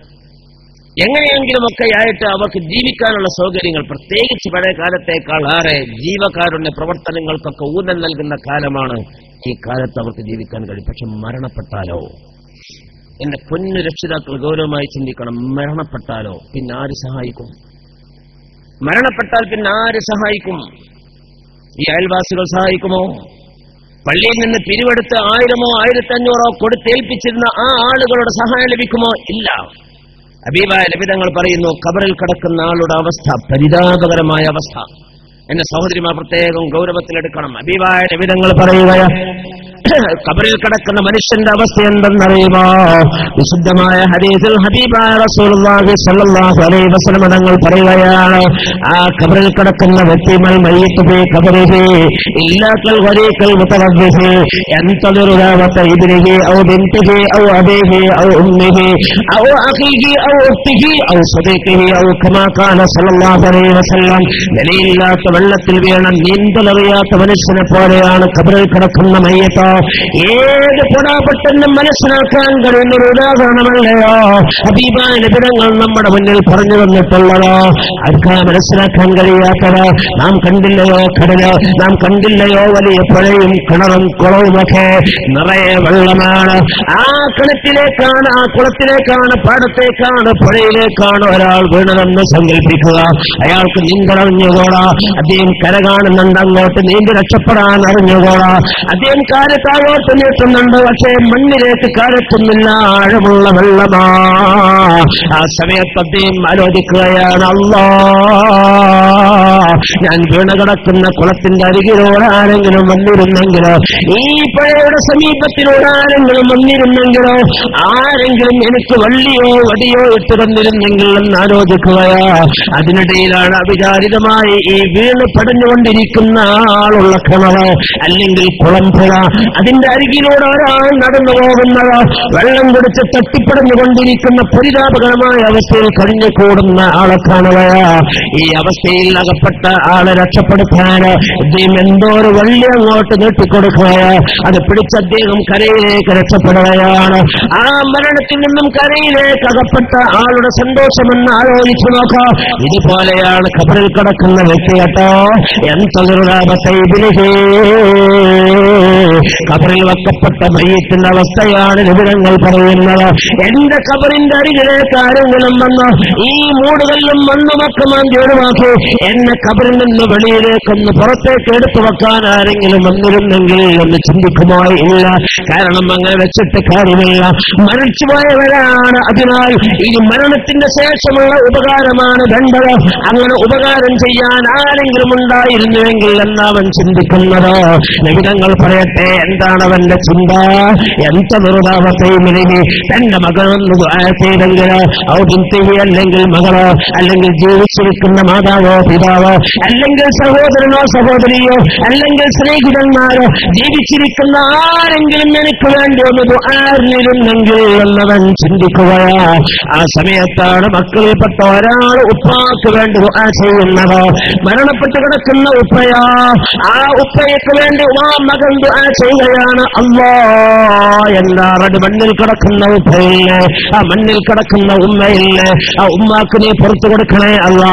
എന്റെ കുട്ടിക്കാലത്ത് ദാരിദ്ര്യമുണ്ടായിരുന്ന നേരത്ത്, പട്ടിണിയും പരവട്ടവുമായി കഴിഞ്ഞു കൂടിയിരുന്ന കാലത്ത് ചോറ് വെച്ചിട്ട് അതിന്റെ വച്ചലിക്ക് ഊറ്റിത്തന്ന വെള്ളം കുടിച്ച് ജീവിച്ചവരാണ് എന്റെ ഉമ്മ. കട്ടപ്പാടങ്ങളിലും കൊട്ടൻപറമ്പുകളിലും കിടന്ന് അത്യധ്വാനം ചെയ്ത് എന്റെ വയറ്റിന് വേണ്ടി, എന്റെ വയറിന്റെ വശപ്പടക്കാൻ വേണ്ടി കഠിനാധ്വാനം ചെയ്തിരുന്ന ആളാ. എന്റെ ഉപ്പ കേട്ടോ, ആ ഉപ്പ ഇന്ന് 6 അടി മണ്ണില, ആ ഉമ്മ 6 അടി മണ്ണില. ആ ഉപ്പക്ക് ഇന്നുള്ള സുഖസൗകര്യങ്ങൾ ആസ്വദിക്കാനുള്ള അവസരം ലഭിച്ചിട്ടില്ല. ഇന്നെനിക്കോ വലിയ മണിമന്ദിരമാണ് ഞാൻ കെട്ടിപ്പൊട്ടിയിട്ടുള്ളത്. കൊട്ടാര സമാനമായ വീടാ, സർവ്വ സൗകര്യങ്ങളുമുള്ള കാറാ. ഇത്തരം സൗകര്യങ്ങളൊന്നും അനുഭവിക്കാതെ, ഇതൊന്നും അനുഭവിക്കാൻ കാത്തിരിക്കാതെ എന്റെ മാതാപിതാക്കൾ 6 അടി മണ്ണിലേക്ക് എത്തിയെങ്കിൽ അല്ലാ, അവർ വച്ചിട്ടുള്ള തെങ്ങിന്റെ അവർ തെങ്ങിന്റെ തൈ വെച്ച് പോയവരാ. ഇന്ന് ആ തെങ്ങ് വലുതായി അതിൽ നിന്നും നാളികേരമിട്ട് അതിന്റെ വരുമാനം നേടുന്നത് ഞാനാ. എന്റെ ഉപ്പ ഗൾഫിൽ പോയി കഠിനാധ്വാനം ചെയ്ത് 1000 രോഗങ്ങളുമായി നാട്ടിലേക്ക് നാട്ടിൽ വന്ന് 1-2 കൊല്ലം കഴിഞ്ഞപ്പോഴേക്ക് മരണപ്പെടുകയാ. അന്നുണ്ടാക്കിയ ഷോപ്പിംഗ് കോംപ്ലക്സിന്റെ വരുമാനം എന്റെ ഉപ്പാക്ക് തന്റെ കൈകൊണ്ട് വാങ്ങാൻ അവസരം ലഭിച്ചിട്ടില്ല. 10,000ങ്ങളായ സംഖ്യ ഞാനാണ് അതിന്റെ വരുമാനം കഴിപ്പിച്ചിരുന്നത്. ആ ഉപ്പാക്ക് വേണ്ടി ഒരു 10,000 ഞാനങ്ങ് ദാനം ചെയ്യട്ടെ എന്ന് വിചാരിച്ച ആ ഉപ്പാക്ക് വേണ്ടി ദാനം ചെയ്ത് ആ ഉപ്പയുടെ പേരിൽ ചെയ്ത് കഴിഞ്ഞു കൂടിയായി. ദീപായ നിബിധങ്ങൾ പറയുകയാ, നിലയില്ലാത്ത വെള്ളത്തിൽ വീണ നീന്തലറിയാത്ത മനുഷ്യന്മാർക്ക് ഒരു പിടിവള്ളി കെട്ടി മരണത്തിൽ നിന്നും രക്ഷപ്പെടാൻ കഴിയുമ്പോ അവർക്കുണ്ടാകുന്ന സന്തോഷം എത്രമാത്രമാണോ, അതിനേക്കാളും വലിയ സന്തോഷമാണ് മക്കളുടെ ദാനധർമ്മങ്ങളുടെ പ്രതിഫലങ്ങള്, മക്കളുടെ ദുആകൾ ഖബറിലേക്ക് വരുമ്പോഴുള്ള ഗുണമെന്ന്, അവർക്കുണ്ടാകുന്ന സന്തോഷമെന്ന് ഹബീബായ മുഹമ്മദ് മുസ്തഫ. മുഅ്മിനീങ്ങളെ, ഇതിന് മക്കളല്ലാതെ പിന്നാരാ ഉള്ളത്? ചെയ്യുകയാണെങ്കിൽ അവരെ ചെയ്യൂ. നേരെ മറിച്ച് ജീവിച്ചിരിക്കുന്ന കാലത്ത് ഒരു ബന്ധമില്ലാത്ത, ഒരു പരിചയമില്ലാത്ത ആളുകളും നമ്മുടെ പരിതാപകരമായ അവസ്ഥ കാണുമ്പോൾ സഹായിച്ചെന്ന് വരും. നിങ്ങൾ എന്തൊരു വക്കറ്റേറ്റിങ്ങനെ സഹോദരങ്ങളെയാ, ഇതാ നമ്മൾ പ്രസിഡന്റ് ഒരു വക്കറ്റേറ്റ് ഇങ്ങനെ നടക്കുന്നുണ്ട്. ഇൻഷാ അല്ലാഹ് നാളെയും മറ്റന്നാളും 2 ദിവസം കൂടി നമ്മുടെ പരിപാടി ഉള്ളൂ. ഒരുപാട് പുരുഷന്മാരും സ്ത്രീകളും ഒക്കെ ഒരുമിച്ച് കൂടിയ ഒരു മുബാറക്കായ മജ്ലിസ. ഈ മജ്ലിസിൽ നിങ്ങളുടെ മുന്നിൽ വക്കറ്റേറ്റ് ഇങ്ങനെ കടന്നു വരുമ്പോൾ മോശാക്കാതെ കയ്യിലുള്ള വലിയൊരു സംഖ്യ തന്നെ ഇതിലേക്ക് നിക്ഷേപിച്ച് ഇതിനു വേണ്ടിയുള്ള ചെലവ് കഴിഞ്ഞ് മിച്ചമുള്ളത് നമ്മുടെ വരുമാന മാർഗം ഉണ്ടാക്കുന്നതിലേക്ക് ഉപയോഗപ്പെടുത്താനുള്ളതാ. ബിസ്മില്ലാഹിർ റഹ്മാനിർ റഹീം. നിങ്ങളുടെ സഹായങ്ങൾ പ്രതീക്ഷിക്കുകയാണ്. അല്ലാഹു തആല നമ്മുടെ ദാനധർമ്മങ്ങളൊക്കെയും സ്വീകരിക്കുമാറാകട്ടെ, അർഹമായ പ്രതിഫലം നൽകുമാറാകട്ടെ. അല്ലാഹു തആല അതിന്റെ ബർക്കത്ത് കൊണ്ട് എല്ലാവിധ ആഫത്ത് മുസീബത്തുകളിൽ നിന്നുള്ള രക്ഷയും കാവലും നമുക്കൊക്കെ നൽകി അനുഗ്രഹിക്കുമാറാകട്ടെ. ആമീൻ. ഞാൻ പറയുന്നത്, ദുന്യവിയായ ലോകത്ത് ആരെങ്കിലൊക്കെ സഹായിക്കണ്ടാവും, മരണത്തിന്റെ ശേഷം ആര് സഹായിക്കും? മരിച്ചതിന് ശേഷം സഹായിക്കാൻ കഴിയുമെന്ന ഹദീസിലുണ്ട്. ബഹുമാനപ്പെട്ട സഅദ് റളിയല്ലാഹു അൻഹു നബിയുടെ അരികിൽ വന്ന് പറയുകയുണ്ടായി, നബിയേ, എന്റെ ഉമ്മ മരണപ്പെട്ടിട്ടുണ്ട്, എനിക്ക് വല്ലതും ചെയ്യാണ്ടോ? നബിതങ്ങൾ പറഞ്ഞു, തസദ്ദഖ് അലൈഹ. സഅദേ, തസദ്ദഖ് അലൈഹ, ഉമ്മാന്റെ പേരിൽ ദാനം ചെയ്താളാ. ഇമാം മുസ്ലിം റിപ്പോർട്ട് ചെയ്ത ഹദീസ്. ബഹുമാനപ്പെട്ട സഅദ് റളിയല്ലാഹു അൻഹു എന്ത് ചെയ്തു? തനിക്ക് കിട്ടുന്ന വരുമാനങ്ങളിൽ കൂടുതൽ കിട്ടിയിരുന്ന ഈത്തപ്പനത്തോട്ടം പാവങ്ങൾക്ക് വേണ്ടിയിട്ട് കൊടുക്കുക, ഉമ്മയുടെ ഉഖറവിയ ലോകത്തിൽ ഗുണം കിട്ടാൻ. ഖബറിൽ മറമാടപ്പെട്ട ഉമ്മയുടെ ദോഷങ്ങൾ പൊറുക്കപ്പെട്ട് അവിടെ ഫലവും ഗുണവും പ്രതിഫലവും ലഭിക്കാൻ വേണ്ടി പാവങ്ങളുടെ പേരിൽ തനിക്ക് ലഭിക്കുന്ന കൂടുതൽ വരുമാനം കിട്ടുന്ന ഒരു ഈത്തപ്പനത്തോട്ടം അദ്ദേഹം വഖഫ് ചെയ്തു എന്ന് സ്വഹീഹ് മുസ്ലിം. ജീവിച്ചിരിക്കുന്ന ആളുകൾക്ക് മരണപ്പെട്ടവരുടെ പേരിൽ പലതും ചെയ്യാൻ, പക്ഷെ ആരാ ചെയ്യാം? ഞാൻ ചോദിക്കണത്, ഒരുപാട് കാലമായി നമ്മളൊക്കെ ഈ സ്റ്റേജിൽ ഇങ്ങനെ മൈക്കന്റെ മുന്നിൽ വരാൻ തുടങ്ങിയിട്ട് ഇന്നേ വരെ എന്റെ മരണപ്പെട്ട അയൽവാസിയുടെ പേരിൽ ദ്വാരക്കാൻ ഒരു 100 രൂപ സംഭാവന, അങ്ങനെ ലിസ്റ്റ് കൈ കിട്ടിയോക്കിയിട്ടില്ല. എന്റെ മരണപ്പെട്ട അയൽവാസിയുടെ പേരിൽ ദ്വാരക്കാൻ ഒരു 100 രൂപ സംഭാവന, അങ്ങനെ ലിസ്റ്റ് കിട്ടാറില്ല. ജീവിച്ചിരിക്കുന്ന കാലത്തോ ഇവിടെ എന്തെങ്കിലും പുതിയത് വെച്ചുണ്ടാക്കിയാൽ അങ്ങോട്ട് കൊണ്ടു കൊടുക്കും, അവിടെ എന്തെങ്കിലും നല്ല ഭക്ഷണം ഉണ്ടാക്കിയാൽ അങ്ങോട്ട് കൊടുക്കും, അവിടെയും ഇവിടെയും കല്യാണോ സർക്കാരോ മറ്റു ഏർപ്പാടുണ്ടായാൽ അങ്ങോട്ടും ഇങ്ങോട്ടും സഹായിക്കും, സഹകരണം ഒക്കെ ഉണ്ട്. പക്ഷെ മരണപ്പെട്ട് അങ്ങനെ വല്ല ആണ്ടർതികളോ മറ്റോ ഉണ്ടായാൽ അതിൽ കൂടുമെന്നല്ലാതെ പിന്നെന്ത് സഹായം? ചെയ്യുകയാണെങ്കിൽ മക്കളെ ചെയ്യൂ. അതുകൊണ്ട് വൈവാഹിക ജീവിതത്തിലേക്ക് പ്രവേശിക്കുന്ന സമയത്ത് തന്നെ അല്ലാമ ഗസാലി റഹ്മത്തുള്ളാഹി അലൈഹി തന്റെ ഇഹ്യാ ഉലൂമുദ്ദീനിലും മിൻഹാജുൽ ആബിദീനിലും പറയുന്നു, നിയ്യത്തുകളിൽ 3ാമത്തെ നിയ്യത്ത് ഇതാകട്ടെ, തലബു തബറുക്കി ബിദുആഇൽ വലദി സ്വാലിഹി.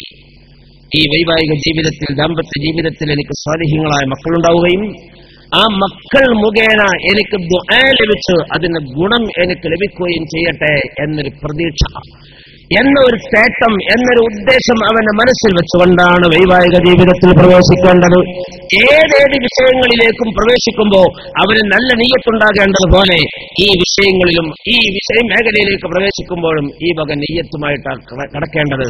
അപ്പോഴത് ശുഭകരമാകൂ. അല്ലാഹു തആല ഖൈറാക്കി തരുമാറാകട്ടെ. ആമീൻ. ഇനി വൈവാഹിക ജീവിതത്തിലേക്ക് കടക്കുക.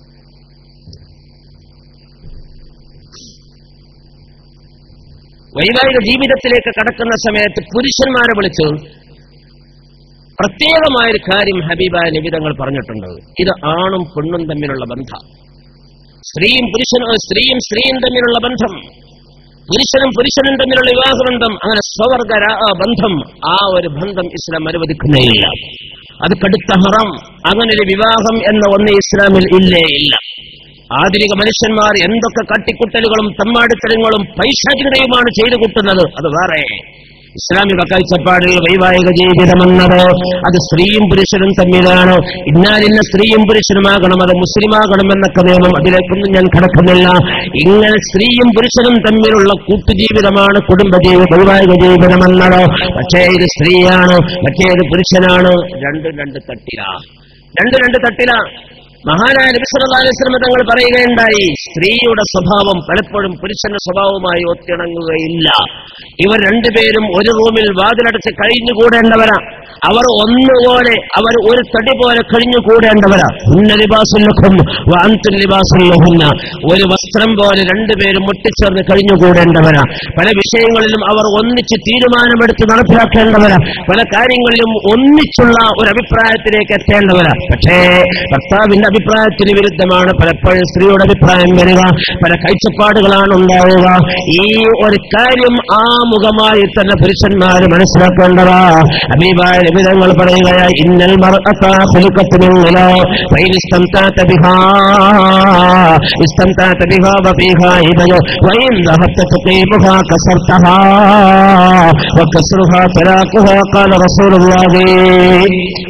ഇത് പുരുഷന്മാർ മനസ്സിലാക്കേണ്ട ഒരു ഹദീസാണ്. സ്ത്രീകൾ കേട്ടോളൂ, കുഴപ്പമില്ല, വീട്ടിലെത്തിയിട്ട് പുരുഷന്മാരോട് പറഞ്ഞാൽ മതി. മുത്തനബി അങ്ങനെ പറഞ്ഞോണല്ലോ, ഇതെന്തിനാ എന്റെ സ്വഭാവത്തിനെതിരെ നിങ്ങൾ ഇങ്ങനെ വാളോങ്ങണത് എന്ന് തിരിച്ചു ഞങ്ങൾക്കൊന്ന് ചോദിക്കാം. നബി തങ്ങൾ പറഞ്ഞ വാചകണ്ട, ഇന്നൽ മർഅ, തീർച്ചയായും സ്ത്രീ, ഖുലിഖത് മിൻ ഖിലാഇൻ, വളഞ്ഞ വാരിയലിൽ നിന്ന് സൃഷ്ടിക്കപ്പെട്ടിരിക്കുന്നത്. അതുകൊണ്ട് ഫൈൻ ഇസ്തംതഅത ബിഹാ, അവളുമായി സുഖലോലുപതയിൽ നീങ്ങി അങ്ങ് കഴിഞ്ഞുകൂടിയാൽ, ഇസ്തംതഅത ബിഹാ, അവളുമായി നിനക്ക് സുഖിച്ചു കഴിഞ്ഞുകൂടാവുന്നതാ. പക്ഷേ വഫീഹാ ഇബജ്, അവളിൽ ആ വളവുണ്ടാവും കേട്ടോ. വളഞ്ഞ വാരിയലിൽ നിന്ന് സൃഷ്ടിക്കപ്പെട്ടിരിക്കുന്നത്. അതിനാൽ തട്ടിമുട്ടി വിട്ടുവീഴ്ച ചെയ്ത് മുന്നോട്ട് കൊണ്ടുപോയി നീ സുഖജീവിതത്തിലേക്ക് നയിക്കണമെന്ന് ആഗ്രഹിച്ചാൽ നിനക്കത് നടത്താം. പക്ഷേ അവളിൽ കൂടപ്പുറപ്പായ വളവുണ്ടാകുന്നതാ. ദീപായ നിബിധങ്ങൾ പറയട്ടെ, ഈ വിശാലമായ മണ്ണിലെ ഭൂമിയിലെ ആ ഭൂമിയിൽ നിന്നും മുഴുവൻ ഭാഗങ്ങളിൽ നിന്നും പ്രത്യേകമായ മണ്ണിന്റെ സത്ത് അല്ലാഹു തആല ഊറ്റിയെടുക്കുകയാണ്. മണ്ണിന്റെ സത്താണ് വിശുദ്ധമായ ഖുർആൻ പറയുന്നു. മനുഷ്യ നിർമ്മാണത്തിന്റെ തുടക്കം, അതിന്റെ മൂലകം മണ്ണിന്റെ സത്ത. ആയത്തിന്റെ വ്യാഖ്യാനത്തിൽ കാണുന്നത് ഏതെങ്കിലും പാടത്തുള്ള അല്പം മണ്ണെടുത്തുകൊണ്ടല്ല, ഏതെങ്കിലും പറമ്പിലുള്ള അല്പം മണ്ണെടുത്തുകൊണ്ടല്ല, കരിമ്പാറ പൊട്ടിച്ച് അതിന്റെ മണ്ണെടുത്തുകൊണ്ടല്ല, മറിച്ച് ഈ വിശാലമായ ഭൂമിയിൽ അതിൽ കരിമ്പാറയുണ്ട്, ടൈറ്റായ പാറയുണ്ട്, വളരെ ലോലതയുള്ള മണ്ണുണ്ട്, കറുത്ത നിറത്തിലുള്ളതുണ്ട്, വെള്ള നിറത്തിലുണ്ട്, പല നിറത്തിലുള്ളതും പല സ്വഭാവത്തിലുമുള്ളതായ മണ്ണില്ലേ.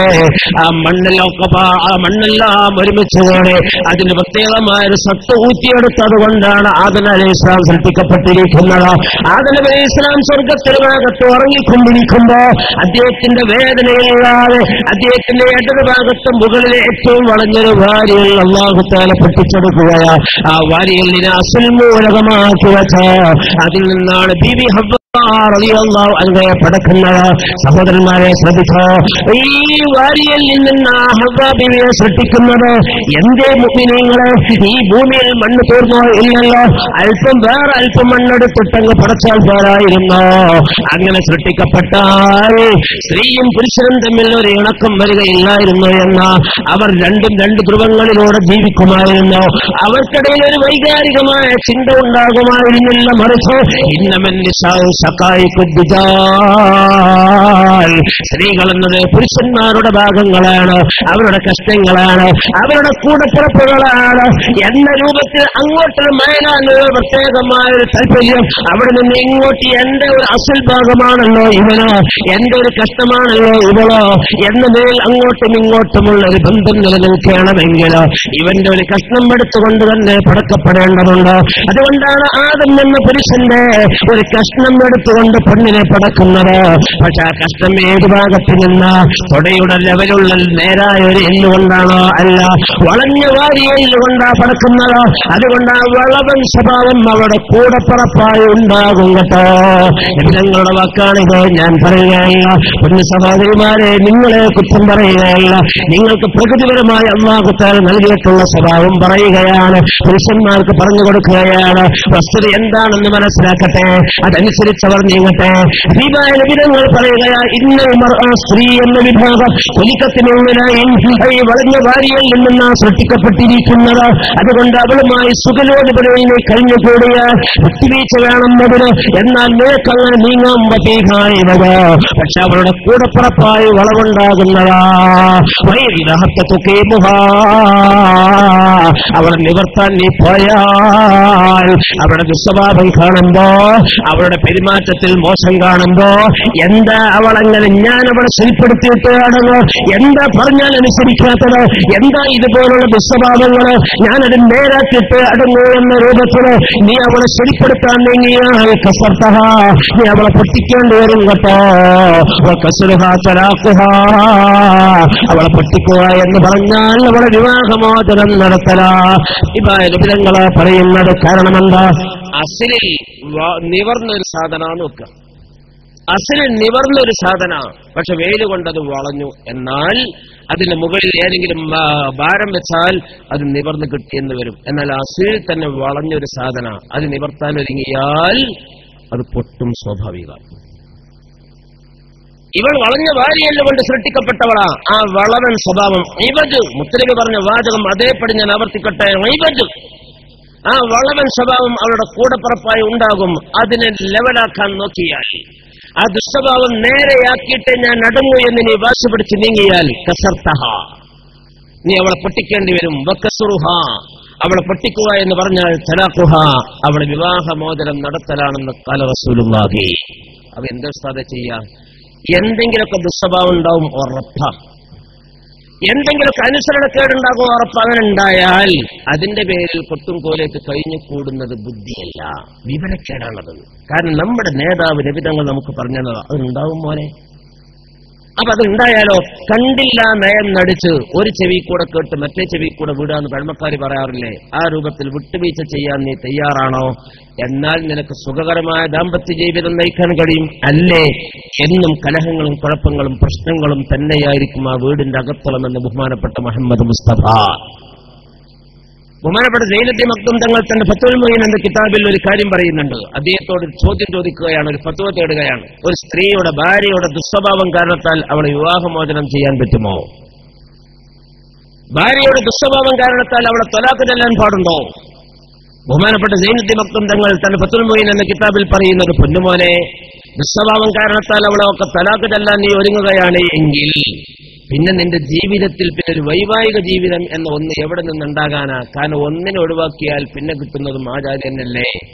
ഒരു ദുസ്വഭാവങ്ങളുമില്ലാത്ത എല്ലാ നിലയിലും സ്വഭാവം പൂർണ്ണമായി ക്ലിയർ ഉള്ള ഒരു പെണ്ണ് എന്നത് കറുത്ത കാക്കകളുടെ കൂട്ടത്തിൽ ഒറ്റപ്പെട്ട് കാണുന്ന വെളുത്ത നിറത്തിലുള്ള കാക്ക പോലെയാണ് എന്ന് വഅലമു ഉമ്മത്ത മുഹമ്മദ് എന്റെ വകല്ല ഫത്വൽമീലുള്ള ഇബാറത്ത. കറുത്ത കാക്കകളുടെ കൂട്ടത്തിൽ ഒറ്റപ്പെട്ട കാക്കയുണ്ടാകും, ഒരുപക്ഷെ വെളുത്തത് അതുപോലെയാണ് എന്ന് കിതാബിലുണ്ട്. അങ്ങനെ ദുസ്വഭാവം കാരണത്താൽ ഒരു പെണ്ണിനെ ത്വലാഖ് ചെല്ലുകയാണെങ്കിൽ പിന്നെ അതിനല്ലേ നേരണ്ടാവുള്ളൂ. നിനക്കൊരു ദാമ്പത്യ ജീവിതം നിലനിർത്താൻ കഴിയുമോ എന്നാ അദ്ദേഹം അതിന് മറുപടി നൽകിയത്. പൊന്നു സഹോദരിമാരെ, ഞാൻ നിങ്ങളെ കുറ്റം പറയുകയല്ല, എന്റെ പുരുഷന്മാരോടാ പറയുന്നത്. ഇങ്ങനൊരു ഹദീസുണ്ട്. ഈ ഹദീസിന്റെ പശ്ചാത്തലത്തിൽ അവരിൽ നിന്ന് ദുസ്വഭാവങ്ങൾ ഉണ്ടാകുമെന്ന് നാം ഉറപ്പിക്കണം. ഉണ്ടായാൽ അത് കണ്ടില്ല നയം നടിച്ചു വിട്ടുവീഴ്ചയിലൂടെ നീങ്ങാൻ നമുക്ക് കഴിയണം. ആ വിഭാഗത്തോട് ദേഷ്യം പിടിച്ചിട്ട് കാര്യമില്ലെന്ന് മനസ്സിലാക്കണം. ഹബീബായ നിമിതങ്ങൾ ദേഷ്യമില്ലാതെ അവരോട് സൗമ്യമായി പെരുമാറാനുള്ള നിർദ്ദേശമാണ് നൽകുന്നത്. അക്ബലുൽ മുഅ്മിനീന ഈമാനാ അൽതഫുഹും ബിഅഹ്ലിഹി. ഹബീബായ നിമിതങ്ങൾ പറയുകയാ, നല്ല ഈമാനുള്ള ആളുകൾ എന്ന് പറഞ്ഞാൽ ആരാണെന്നറിയുമോ? തന്റെ ഭാര്യയോട് സൗമ്യമായി പെരുമാറുന്നവനാ. തന്റെ ഭാര്യയോട് സൗമ്യമായി പെരുമാറുന്നവനാ. കടിച്ചു കയറി പെരുമാറുന്ന ആള് അവൻ ഈമാൻ പൂർണ്ണതയിലേക്ക് എത്താത്തവനാ. ഒരുപക്ഷെ സുബീക്ക് മുമ്പേ അലാരം വെച്ച് എഴുന്നേറ്റവൻ തഹജ്ജുദ് നിസ്കരിക്കുന്നവനാ. ഒരു ജുസ് ഖുർആൻ ആ സമയത്ത് പാരായണം ചെയ്യുന്നവനാ. ടോർച്ചെടുത്തവൻ പള്ളിയിലേക്ക് ജമാഅത്തിന് പോയി ജമാഅത്തിൽ പങ്കെടുക്കുന്നവനാ. പക്ഷേ അവന്റെ ഈമാന് പൂർണ്ണമല്ല. ഈമാനിന്റെ പൂർണ്ണത കൈവരയണമെങ്കിലോ അവൻ തന്റെ ഭാര്യയോട് സൗമ്യതയിൽ പെരുമാറുന്നവനായി തീരണമെന്ന് ഹബീബായ നബി സല്ലല്ലാഹു അലൈഹി വസല്ലം തങ്ങൾ പറഞ്ഞു കേൾക്കണം. നബിതങ്ങൾ പറയുകയാണ്, ഇന്നമിനൽ ഗീറത്തിലെ ഗീറ, ദേശത്തിന്റെ കൂട്ടത്തിൽ ഒരു ദേശമുണ്ട്. ഏതാണ് ആ ദേശമെന്നല്ലേ? അള്ളാഹ് അതിനോട് വലിയ വെറുപ്പാ. ആ ദേശത്തെ അള്ളാഹുവല്ലാതെ വെറുക്കുന്നതാ. ആ ദേശമേതെന്ന് പറയട്ടെ, ഗീറത്തുറജുലിൽ ഇംറാത്തിഹി, ഒരു മനുഷ്യൻ തന്റെ ഭാര്യയോട് കാണിക്കുന്ന ദേഷ്യമാണ് എന്ന് ഹബീബായ മുഹമ്മദ് മുസ്തഫ. കാരണമെന്താ? ഒരു അന്യ തറവാട്ടിൽ ജനിച്ചു വളർന്ന പെണ്ണ് വയസ്സ് 16, 17, 18 ആകുമ്പോ ആ പ്രായത്തിലാണല്ലോ പലപ്പോഴും നാം അവളെ കണ്ട് ഇഷ്ടപ്പെട്ട് കെട്ടിക്കൊണ്ടുവരുന്നത്. അവിടെ സൗന്ദര്യത്തിൽ അകൃഷ്ടനായി ഞാൻ അവളെ വിവാഹം ചെയ്ത് കൊണ്ടുവരികയാ. 18ന്റെ പ്രായത്തിൽ നമ്മുടെ വീട്ടിലേക്ക് വന്നവളാ. അവളുടെ സൗന്ദര്യം നാം സൗന്ദര്യത്തിൽ അകൃഷ്ടരായി കൊണ്ടുവന്നവരാ. ആ 18ന്റെ പ്രായത്തിലുള്ള പക്വതയല്ലേ അവൾക്കുള്ളൂ. അവളുമായിട്ടാണ് അവളെയാണ് നമ്മുടെ വീട്ടിലേക്ക് നാം കൊണ്ടുവന്നത്. അവൾ നമ്മെ മാത്രമാണ് ലക്ഷ്യം വെക്കുന്നത്. നമ്മുടെ വീട്ടിലെ അംഗങ്ങളെയല്ല, നമ്മുടെ മാതാപിതാക്കളെയല്ല, മറ്റാരുമേ അല്ല. അവൾക്ക് വേണ്ട സകല സഹായങ്ങളും നൽകേണ്ടത്, അവൾക്ക് ശാരീരികമായ സൗകര്യങ്ങൾ ചെയ്തു കൊടുക്കേണ്ടത്, അവൾക്ക് തിന്നാനും കുടിക്കാനും നൽകേണ്ടത്, അവൾക്ക് വസ്ത്രം വാങ്ങി കൊടുക്കേണ്ടത് പോരകട്ടോ പോരാ. അവൾക്ക് മാനസികമായ സംതൃപ്തി നൽകേണ്ടത് എന്റെ ഭർത്താവേ നീയാണ്. തങ്ങൾ പറയുകയാ, വത്തഖുല്ലാഹ ഫിന്നിസാ, ഭാര്യമാരുടെ വിഷയത്തിൽ നിങ്ങൾ അല്ലാഹനെ കാക്കണേ. വിവാഹം ചെയ്തതിന്റെ പേരിൽ അത് മുഖേന നരകത്തിന്റെ ആളുകളായി മാറാനുള്ള സാധ്യതയുണ്ട് കേട്ടോ. അതിനാൽ നിങ്ങളുടെ കടമയും കടപ്പാടും എന്തൊക്കെയെന്ന് മനസ്സിലാക്കി അതിനനുസരിച്ചുള്ള പെരുമാറ്റവും രീതിയുമാണ് നിങ്ങളിൽ നിന്നുണ്ടാകേണ്ടത്. തങ്ങൾ എത്ര വിശാലമായ നിലപാടിലൂടെയാണ് പെരുമാറുന്നത് എന്നല്ലേ. അവരോടൊപ്പം തമാശ പറഞ്ഞിരിക്കാറുണ്ടായിരുന്നു. ഓട്ടമത്സരം ഐഷ ബീവിയോടൊത്ത് നടത്താറുണ്ടായിരുന്നു. അതൊക്കെ ഒരു രസമാണ്, ഒരാനന്ദമാണ്. സ്ത്രീകളുടെ ഭാര്യമാരുടെ മനസ്സിന് സംതൃപ്തി നൽകുന്ന കാര്യങ്ങളാണ്. ഞാൻ തിരക്കുള്ളവനാ, ലോകം കണ്ട വലിയ നേതാവാ, എനിക്കവരുമായി സംസാരിച്ചിരിക്കാൻ നേരമില്ല, 100 കൂട്ടം സകലങ്ങളുമായി കഴിഞ്ഞു കൂടുന്ന ആളാ എന്ന പേരും പെരുമയും നടിച്ചുകൊണ്ട് നിബിധങ്ങൾ മാറിയായില്ല. മഹാനായ നിബിധങ്ങളുടെ ജീവിതത്തിന് ഒരുപാട് സമയം തന്റെ ഭാര്യ മക്കൾക്ക് വേണ്ടി ഉപയോഗപ്പെടുത്തിയിരുന്നില്ലേ. ഇന്ന് തിരക്ക് പിടിച്ച ചില ആളുകളുണ്ട്. അവർ ഒരു സ്റ്റേജിൽ നിന്ന് മറു സ്റ്റേജിലേക്ക്, ഒരു വേദിയിൽ നിന്ന് മറുവേദിയിലേക്ക്, ഒരു ഭാഗത്ത് നിന്ന് മറുഭാഗത്തിലേക്ക് അവൻ ജീവിതത്തിൽ നെട്ടോട്ടമോടിക്കൊണ്ടിരിക്കുകയാ. അവൻ വലിയ നേതാവ്, അവൻ തിരക്കുള്ള ആള്. പക്ഷെ തന്റെ വീട്ടിൽ കെട്ടിക്കൊണ്ടുവന്നതിന് നിർത്തിയ തന്റെ ഭാര്യയില്ല. അവരോടൊപ്പം ഒന്ന് സമാധാനത്തോടെ ഒഴിഞ്ഞിരുന്ന് വർത്തമാനം പറയാൻ പോലും അവൻ സമയം കാര്യമായി കണ്ടെത്താത്തവനാണ് എങ്കിൽ പിഴച്ചു മോനെ പിഴച്ചോ. നിബിധങ്ങളുടെ ശ്രദ്ധ അങ്ങനെയല്ല. ഈ ഭാര്യമാർക്ക് വേണ്ടി സമയം ചെലവഴിച്ചിരുന്നവരാണ് എന്ന് അതേതിലുണ്ട്. 100 കൂട്ടം ശവലുള്ള ആളുകൾ ഏതൊക്കെ രാജ്യങ്ങളിൽ നിന്നാണ് നിബിധങ്ങളെ കാണാൻ ആളുകൾ തേടിയെത്തുന്നത്. അവർക്ക് വേണ്ടി സമയം ചെലവഴിക്കുന്നതിനോടൊപ്പം താൻ കെട്ടിക്കൊണ്ടുവന്ന ഭാര്യമാര് 1 അല്ല 9 എണ്ണമാണ്. ഒരു സമയത്ത് 9 ഭാര്യമാരാണ്. ഓരോ ദിവസം ഓരോ ഭാര്യമാർക്ക് വേണ്ടി ഊഴം വെച്ചിരിക്കുക. ആ ഊഴത്തിൽ അവരോടൊപ്പമാണ് ചെലവഴിക്കുന്നത്. അത് അവർക്കുള്ള സമയം സമയമാണ്, അവർക്ക് തന്നോടൊപ്പം കഴിഞ്ഞുകൂടാൻ അനുവദിക്കപ്പെട്ട നേരമാണ്, അവരുടെ മാനസിക സംതൃപ്തിക്ക് വേണ്ടി ഞാനത് സഹിക്കുകയാണ് എന്ന രൂപത്തിലല്ലേ ദീപാരവിധങ്ങൾ നീങ്ങിയിരുന്നത്. ഇന്ന് ചില സ്ത്രീകളോ തന്റെ വീട്ടിലുള്ള കാർ ഡ്രൈവർ കൂടെ ചാടിപ്പോകുന്ന രംഗം വായിക്കാറില്ലേ? അല്ലാഹുതആല കാക്കുമാറാകട്ടെ. ഭർത്താവ് വലിയ നേതാവ്, വലിയ ഡോക്ടറാ, അല്ലെങ്കിൽ എഞ്ചിനീയറാ, നാട്ടിൽ പ്രസിദ്ധനായ ഒരാളാ, പല മസലത്തും തന്റെ മുന്നിൽ വെച്ചാണ് ഉണ്ടാകുന്നത്. നാട്ടിലെ പ്രശ്നങ്ങൾക്ക് പരിഹാരം തേടാൻ ഇദ്ദേഹത്തെയാണ് സമീപിക്കാറ്. പക്ഷേ തന്റെ ഭാര്യക്ക് അതുകൊണ്ട് എന്ത് ലഭിച്ചോ? സ്റ്റേജിൽ നിന്ന് സ്റ്റേജുകളിലേക്കുള്ള രൂപത്തിൽ നെട്ടോട്ടമോടെ കൊണ്ടിരിക്കുന്നവരാണെങ്കിൽ തന്റെ ഭാര്യക്ക് ഭർത്താവിന്റെ സാന്നിധ്യം ലഭിക്കാത്ത അവസ്ഥയായതിനാലാ അത് ലഭിക്കുന്നത് കാർ ഡ്രൈവറോട് കൂടെയാണ് എങ്കിൽ അവൻ മതിയിലേക്ക് കാമുകനായി എന്ന് വിചാരിച്ച വലിയ മണിസൗധങ്ങളിൽ കഴിഞ്ഞു കൂടാൻ അവസരം ലഭിക്കുന്ന പെണ്ണ, സമ്പത്തിന്റെ മടിത്തട്ടിൽ കിടന്ന് അതവാടാൻ സൗകര്യം ലഭിക്കപ്പെട്ട പെണ്ണ, ഒന്നുമില്ലാത്ത ചാളയിൽ കൂരയിൽ പോയി ഒരു കാർ ഡ്രൈവറോടുകൂടെ, ഒരു സാമ്പത്തിക ശേഷിയുമില്ലാത്ത ഒരന്യന്റെ കൂടെ ഒളിച്ചോടി പോകുന്നവളായി ഇവൾ മാറിയെങ്കിൽ അതിന് കാരണക്കാരനാരാ? ഹബീബായ നബി തങ്ങൾ പറഞ്ഞല്ലോ, നിന്റെ ഭാര്യയോടൊക്കെ വേണ്ട സമയം ചെലവഴിക്കാൻ നീ ബാധ്യസ്ഥന, അവളുടെ മനസ്സിന് സമാധാനം നൽകുന്ന രൂപത്തിൽ നീ പ്രവർത്തിക്കേണ്ടവനാ, അവൾക്ക് വേണ്ട സംതൃപ്തി നൽകാൻ നീ ബാധ്യസ്ഥന. ബാധ്യതയും കടമയും കടപ്പാടും നിർവഹിക്കാത്തതിന്റെ പേരിലല്ലേ ഇത് വരുന്നത്. മാത്രമല്ല ഒരു പെണ്ണിനെ സംബന്ധിച്ചിടത്തോളം അവൾ മാനസികമായി പുരുഷന്റെ അത്ര വളരാത്തവളാ, അവൾ ശാരീരികമായി പുരുഷന്റെ അത്ര ആരോഗ്യമില്ലാത്തവളാ, അവളുടെ ഏത് ഘട്ടങ്ങളിലും പോരായ്മകൾ പുരുഷന്റെ അത്രയില്ല, പോരായ്മകളുള്ളവളാ, പുരുഷന്റെ അത്ര പൂർണ്ണതയിലെത്താത്തവളാ. അതുകൊണ്ടല്ലേ അവളുടെ ജീവിതത്തിന്റെ സകല മേഖലകളിലും അവൾക്ക് സംരക്ഷണം നൽകാൻ പ്രത്യേക ആളുകളെ അല്ലാഹു ചുമതലപ്പെടുത്തിയിരിക്കുന്നത്. ഒരു പെണ്ണിനെ സംബന്ധിച്ചിടത്തോളം 3 ഘട്ടമാണല്ലോ ഉള്ളത്. 1 മകളായിരിക്കുക,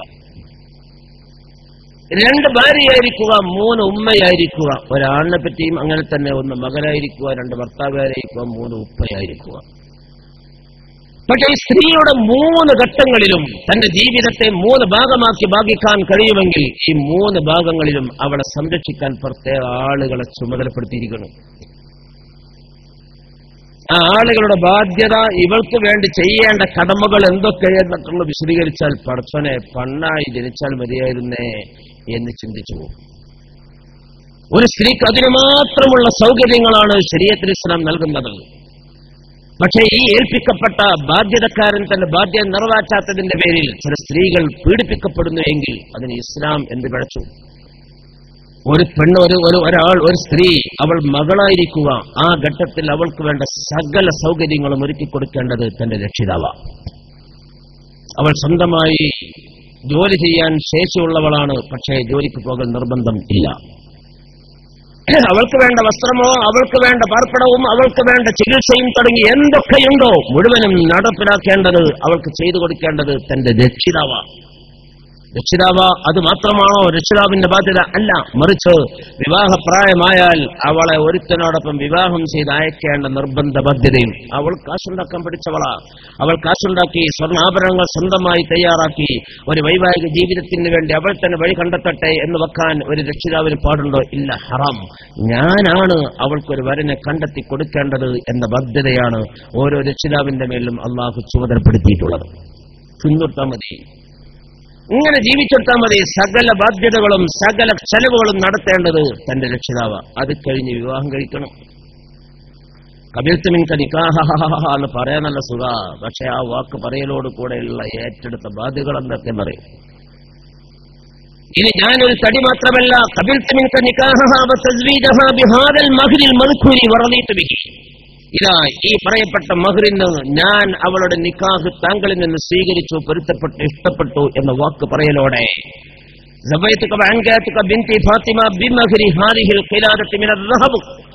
ഈ സ്വർണ്ണ ചെയിൻ മഹ്റിന് താങ്കൾക്ക് എന്റെ മോളെ ഞാൻ നിനക്ക് നിക്കാഹ് ചെയ്തു തന്നു എന്ന് പറയുകയും വലിയ വരൻ രക്ഷിതാവ്. എന്നാൽ വരൻ ഈ കബിൽത്ത് പറയലോട് കൂടെ ഇനി എന്റെ തടി മാത്രമല്ല അവളും കൂടെയാ, അവളെയും കൂടെയുള്ള ബാധ്യത എന്റേതാ. എന്റെ തടിയെ ഞാൻ സംരക്ഷിച്ച് നിലനിർത്തേണ്ടതുപോലെ അവളെയും ഞാനാ നിലനിർത്തേണ്ടത്. അവളെ നിലനിർത്തേണ്ടത് അവളല്ല, ഞാനാ. അവൾക്ക് വേണ്ട തീറ്റ കൊടുക്കേണ്ടത്, അവൾക്ക് വേണ്ട സൗകര്യങ്ങൾ ഏതൊക്കെയുണ്ടോ അതൊക്കെയും നൽകേണ്ടത് ഞാനാ. പാർപ്പിടത്തെക്കുറിച്ച് പറയുന്നിടത്ത് വളരെ വിശാലമായി മുഗ്നിയിൽ മുഹ്താജ് പോലുള്ള കിതാബിൽ പറയുന്നുണ്ട്, സുരക്ഷിതമായി താമസിക്കാൻ ആവശ്യമായ ഒരു പാർപ്പിടം, ഒരു റൂം, നല്ലൊരു പാർപ്പിടം. എന്തിനേറെ അവിടെ മുഗനിയിലെ അവിടെ ഫിഖിന്റെ കിതാബിൽ പറയുന്നുണ്ട്, ഒരാൾക്ക് 2 മണ്ണട്ടാൻ ഒരു പൂതി, അങ്ങോട്ടാവും ചിലർക്ക് പൂതി, വെറുതെ അത് പൂതിയിട്ട് നടക്കണ്ടേ. വൈൻ ഹിഫ്റ്റും അല്ലാത്ത വാഹിദ, ഒന്നിലേറെ വിവാഹം കഴിച്ച് അവർക്കിടയിൽ നീതി ചെയ്യൂല എന്നൊരു പേടി നിങ്ങൾക്കുണ്ടെങ്കിൽ, നീതി ചെയ്യൂലെങ്കിൽ എന്നല്ല, ചെയ്യാതിരിക്കുമോ എന്നൊരു ഭയം ഹൃദയത്തിൽ വന്നാൽ ഫവാഹിദ, ഒന്നേ ഒന്ന് മാത്രമേ പാടുള്ളൂ. ഒന്നിലേറെ വിവാഹം കഴിക്കാൻ 1000 നിബന്ധനകളാണ്. ആ നിബന്ധനകളൊക്കെ പാലിച്ചെങ്കിൽ മാത്രമേ പാടുള്ളൂ. അല്ലാതെ ഒരാൾ 2ാം വിവാഹം കഴിച്ചാൽ നാളെ മഹ്ശറ ലോകത്തവൻ ഹാജരാക്കപ്പെടുന്നതാ. അവന്റെ ഒരു ഭാഗത്തേക്ക് ഇങ്ങനെ തൂങ്ങി ആടിക്കൊണ്ടാണ് അവൻ ഹാജരാക്കപ്പെടുന്നത്. ഒരു ഭാഗം ഇങ്ങനെ ഉയർന്ന് മറ്റേ ഭാഗം കഴിഞ്ഞു വരുന്ന ആളെ കണ്ടാൽ, 2 കൊണ്ടിട്ട് ഒന്നിനെ നോക്കി മറ്റേ തീരെ നോക്കിയിട്ടില്ല എന്ന് മറ്റാളുകൾക്ക് കാണാൻ കഴിയുമെന്ന് ബഹുമാനപ്പെട്ട മുഹമ്മദ് മുസ്തഫ. അങ്ങനെ ഒരാൾക്ക് 2ാം മണ്ണെട്ടാൻ പൂതിയായി നോക്കുക. ആ 2ാം മണ്ണെട്ട് അവൻ നല്ലൊരു 10-25 ലക്ഷം 30-40 ലക്ഷം ഉറുപ്പ്യ മുടക്കിയിട്ട് നല്ലൊരു വീടുണ്ടാക്കിയിട്ടുണ്ട്. ആ വീട്ടിൽ ഒരുപാട് റൂമുകളൊക്കെ ഉണ്ട്, എല്ലാ സൗകര്യങ്ങളുണ്ട്. 2ാമത്തെ വിവാഹം ചെയ്ത് അതിലേക്ക് കൊണ്ടുവരുന്ന സമയത്ത് അവിടെ ഉള്ള ഭാര്യ ഇങ്ങോട്ടുണ്ടല്ല, ഇങ്ങോട്ട് കേട്ടണ്ട എന്ന് പറയാൻ അവൾക്ക് അവകാശമുണ്ടോ? അവൾക്ക് അവകാശമുണ്ട് എന്ന കർമ്മശാസ്ത്ര പണ്ഡിതന്മാർ പറയുന്നത്. ഞാൻ 25 ലക്ഷം രൂപ മുടക്കി ഈ വീടുണ്ടാക്കി, എന്റെ ഉടമയിൽ എന്റെ പേര് രജിസ്റ്റർ ചെയ്യപ്പെട്ട വീട്, നിന്റേതല്ല, അതുകൊണ്ട് ഇങ്ങോട്ട് കയറ്റണ്ട എന്ന് പറയാൻ നിനക്കെന്ന അവകാശം, എന്തധികാരം എന്ന് ഭർത്താവിനെ തിരിച്ചു ചോദിക്കാൻ വകുപ്പുണ്ടോ? ഇല്ല. ഭർത്താവ് അത് ഒരുപക്ഷെ അങ്ങനെ ചോദിച്ചാൽ അവൾക്ക് തിരിച്ചിങ്ങോട്ട് പറയാൻ ശരീഅത്തുൽ ഇസ്ലാം അവസരം നൽകുകയാണ്. അല്ല, ഞങ്ങളെ ഭാര്യയല്ലേ? അതെ, നീ ഭാര്യയാണോ? ഞാൻ ഒഴിവാക്കുന്നില്ല. 4 വരെ പറ്റുന്നാണല്ലോ. ഞാൻ 2ാമതൊന്നും കൂടി വിവാഹം ചെയ്തു, 2ാം ഭാര്യയാണ് ഇവള്. നിന്നെ ഈ വീട്ടിൽ നിന്ന് ഇറക്കിയിട്ട് ഇവളെ താമസിപ്പിക്കാനല്ല എന്റെ ഉദ്ദേശം. നിനക്ക് താമസിക്കാൻ ഒരു റൂം പോരെ? അവിടെ ബാത്റൂം ഉണ്ടല്ലോ, ഇപ്പുറത്ത് കിച്ചണുണ്ട്, അടുക്കളയുണ്ട്, അത് നിങ്ങൾക്ക് 2 പേർക്ക് ഉപയോഗിക്കാം. അപ്പുറത്ത് ബൈത്തുൽ ഖലയുണ്ട്, നിങ്ങൾക്ക് 2 പേർക്കും ഉപയോഗിക്കാം. അപ്പുറത്ത് അലക്കാനും അലക്കി തോരയിടാനുമുള്ള സൗകര്യമുണ്ട്, 2 പേർക്ക് ഉപയോഗിക്കാം. സൗകര്യത്തോടു കൂടെ ജീവിക്കാൻ എല്ലാ അത്യാധുനിക സംവിധാനങ്ങളും ഒരുക്കപ്പെട്ട AC ഫിറ്റ് ചെയ്ത നല്ല റൂം, ബെഡ്റൂം ഉണ്ടല്ലോ, ആ ബെഡ്റൂം ഒന്ന് നിനക്ക്, ഇവൾക്ക് മറ്റേത് എന്ന് പറഞ്ഞുകൂടെ? ഇല്ല. അപ്പോൾ അവൾക്ക് തിരിച്ചു പറയാനുള്ളത്, എനിക്കൊരു ഉർഫ, ഒരു റൂം നിങ്ങൾക്ക് ബാധ്യതയുണ്ട് എന്നല്ല ശറഇന്റെ നിയമം. എനിക്കൊരു മസ്കൻ, ഒരു വീട് നൽകേണ്ട ബാധ്യതയാണുള്ളത്. ഒരു വീടെന്ന് പറഞ്ഞാൽ ഒരു റൂം എന്നല്ല, ഒരു വീട് എന്ന് പറഞ്ഞാൽ ഒരു റൂം എന്നല്ല. കയറി ചെല്ലുന്നിടത്ത് ഒരു അങ്കണം അഥവാ ഒരു സിറ്റ് ഔട്ട്, ഇപ്പുറത്ത് ഡൈനിങ് ഹാള്, അപ്പുറത്ത് ഓഫീസ് റൂം, ഇപ്പുറത്ത് ഒരു ബെഡ്റൂം, അപ്പുറത്ത് കിച്ചണ്, ഇപ്പുറത്ത് അലക്കാനുള്ള സ്ഥലം, ഇപ്പുറത്ത് അലക്കി തോരടാനുള്ള സ്ഥലം, ഇപ്പുറത്ത് വേറെ സൗകര്യങ്ങൾക്കുള്ള സ്ഥലം, ഇതൊക്കെപ്പാട് ഉൾപ്പെട്ടതാണ് ഒരു മസ്കൻ, ഒരു വീട്. ആ വീട് എനിക്ക് താങ്കൾ നൽകേണ്ട ബാധ്യതയുണ്ടെന്നുള്ളത് എന്നല്ലാതെ ഒരു ഉർഫത്ത്, ഒരു റൂമി എന്നല്ല. അതിനാൽ ഈ വീട് എനിക്ക് നൽകേണ്ടതാ താങ്കൾ, ഈ വീട്ടിലേക്ക് അവളെ കടത്തണ്ട എന്ന് പറയാനുള്ള അവകാശം പടച്ചവർക്ക് കൊടുത്തിട്ടുണ്ട്. അതേ മാത്രമുള്ള സൗകര്യം താമസ സ്ഥലത്തിൽ അവൾക്ക് നൽകണമെന്ന ശറഅ് പറയുന്നത്. അവിടെ മുഗ്നി എന്ന ഫിഖ്ഹിന്റെ കിതാബിൽ പറയുന്നത്, മാളികയുണ്ടെങ്കിൽ മാളികയിൽ ഒരുത്തിയെയും മറ്റവളെ താഴെയും താമസിപ്പിക്കാൻ പറ്റുമോ? അവിടെ കിതാബിൽ പറയുന്നത് കോണി പുറത്തുകൂടെ ആണെങ്കിലും ഓക്കെ, അല്ലെങ്കിൽ മാളികയിലും താമസിപ്പിക്കാൻ പാടില്ല.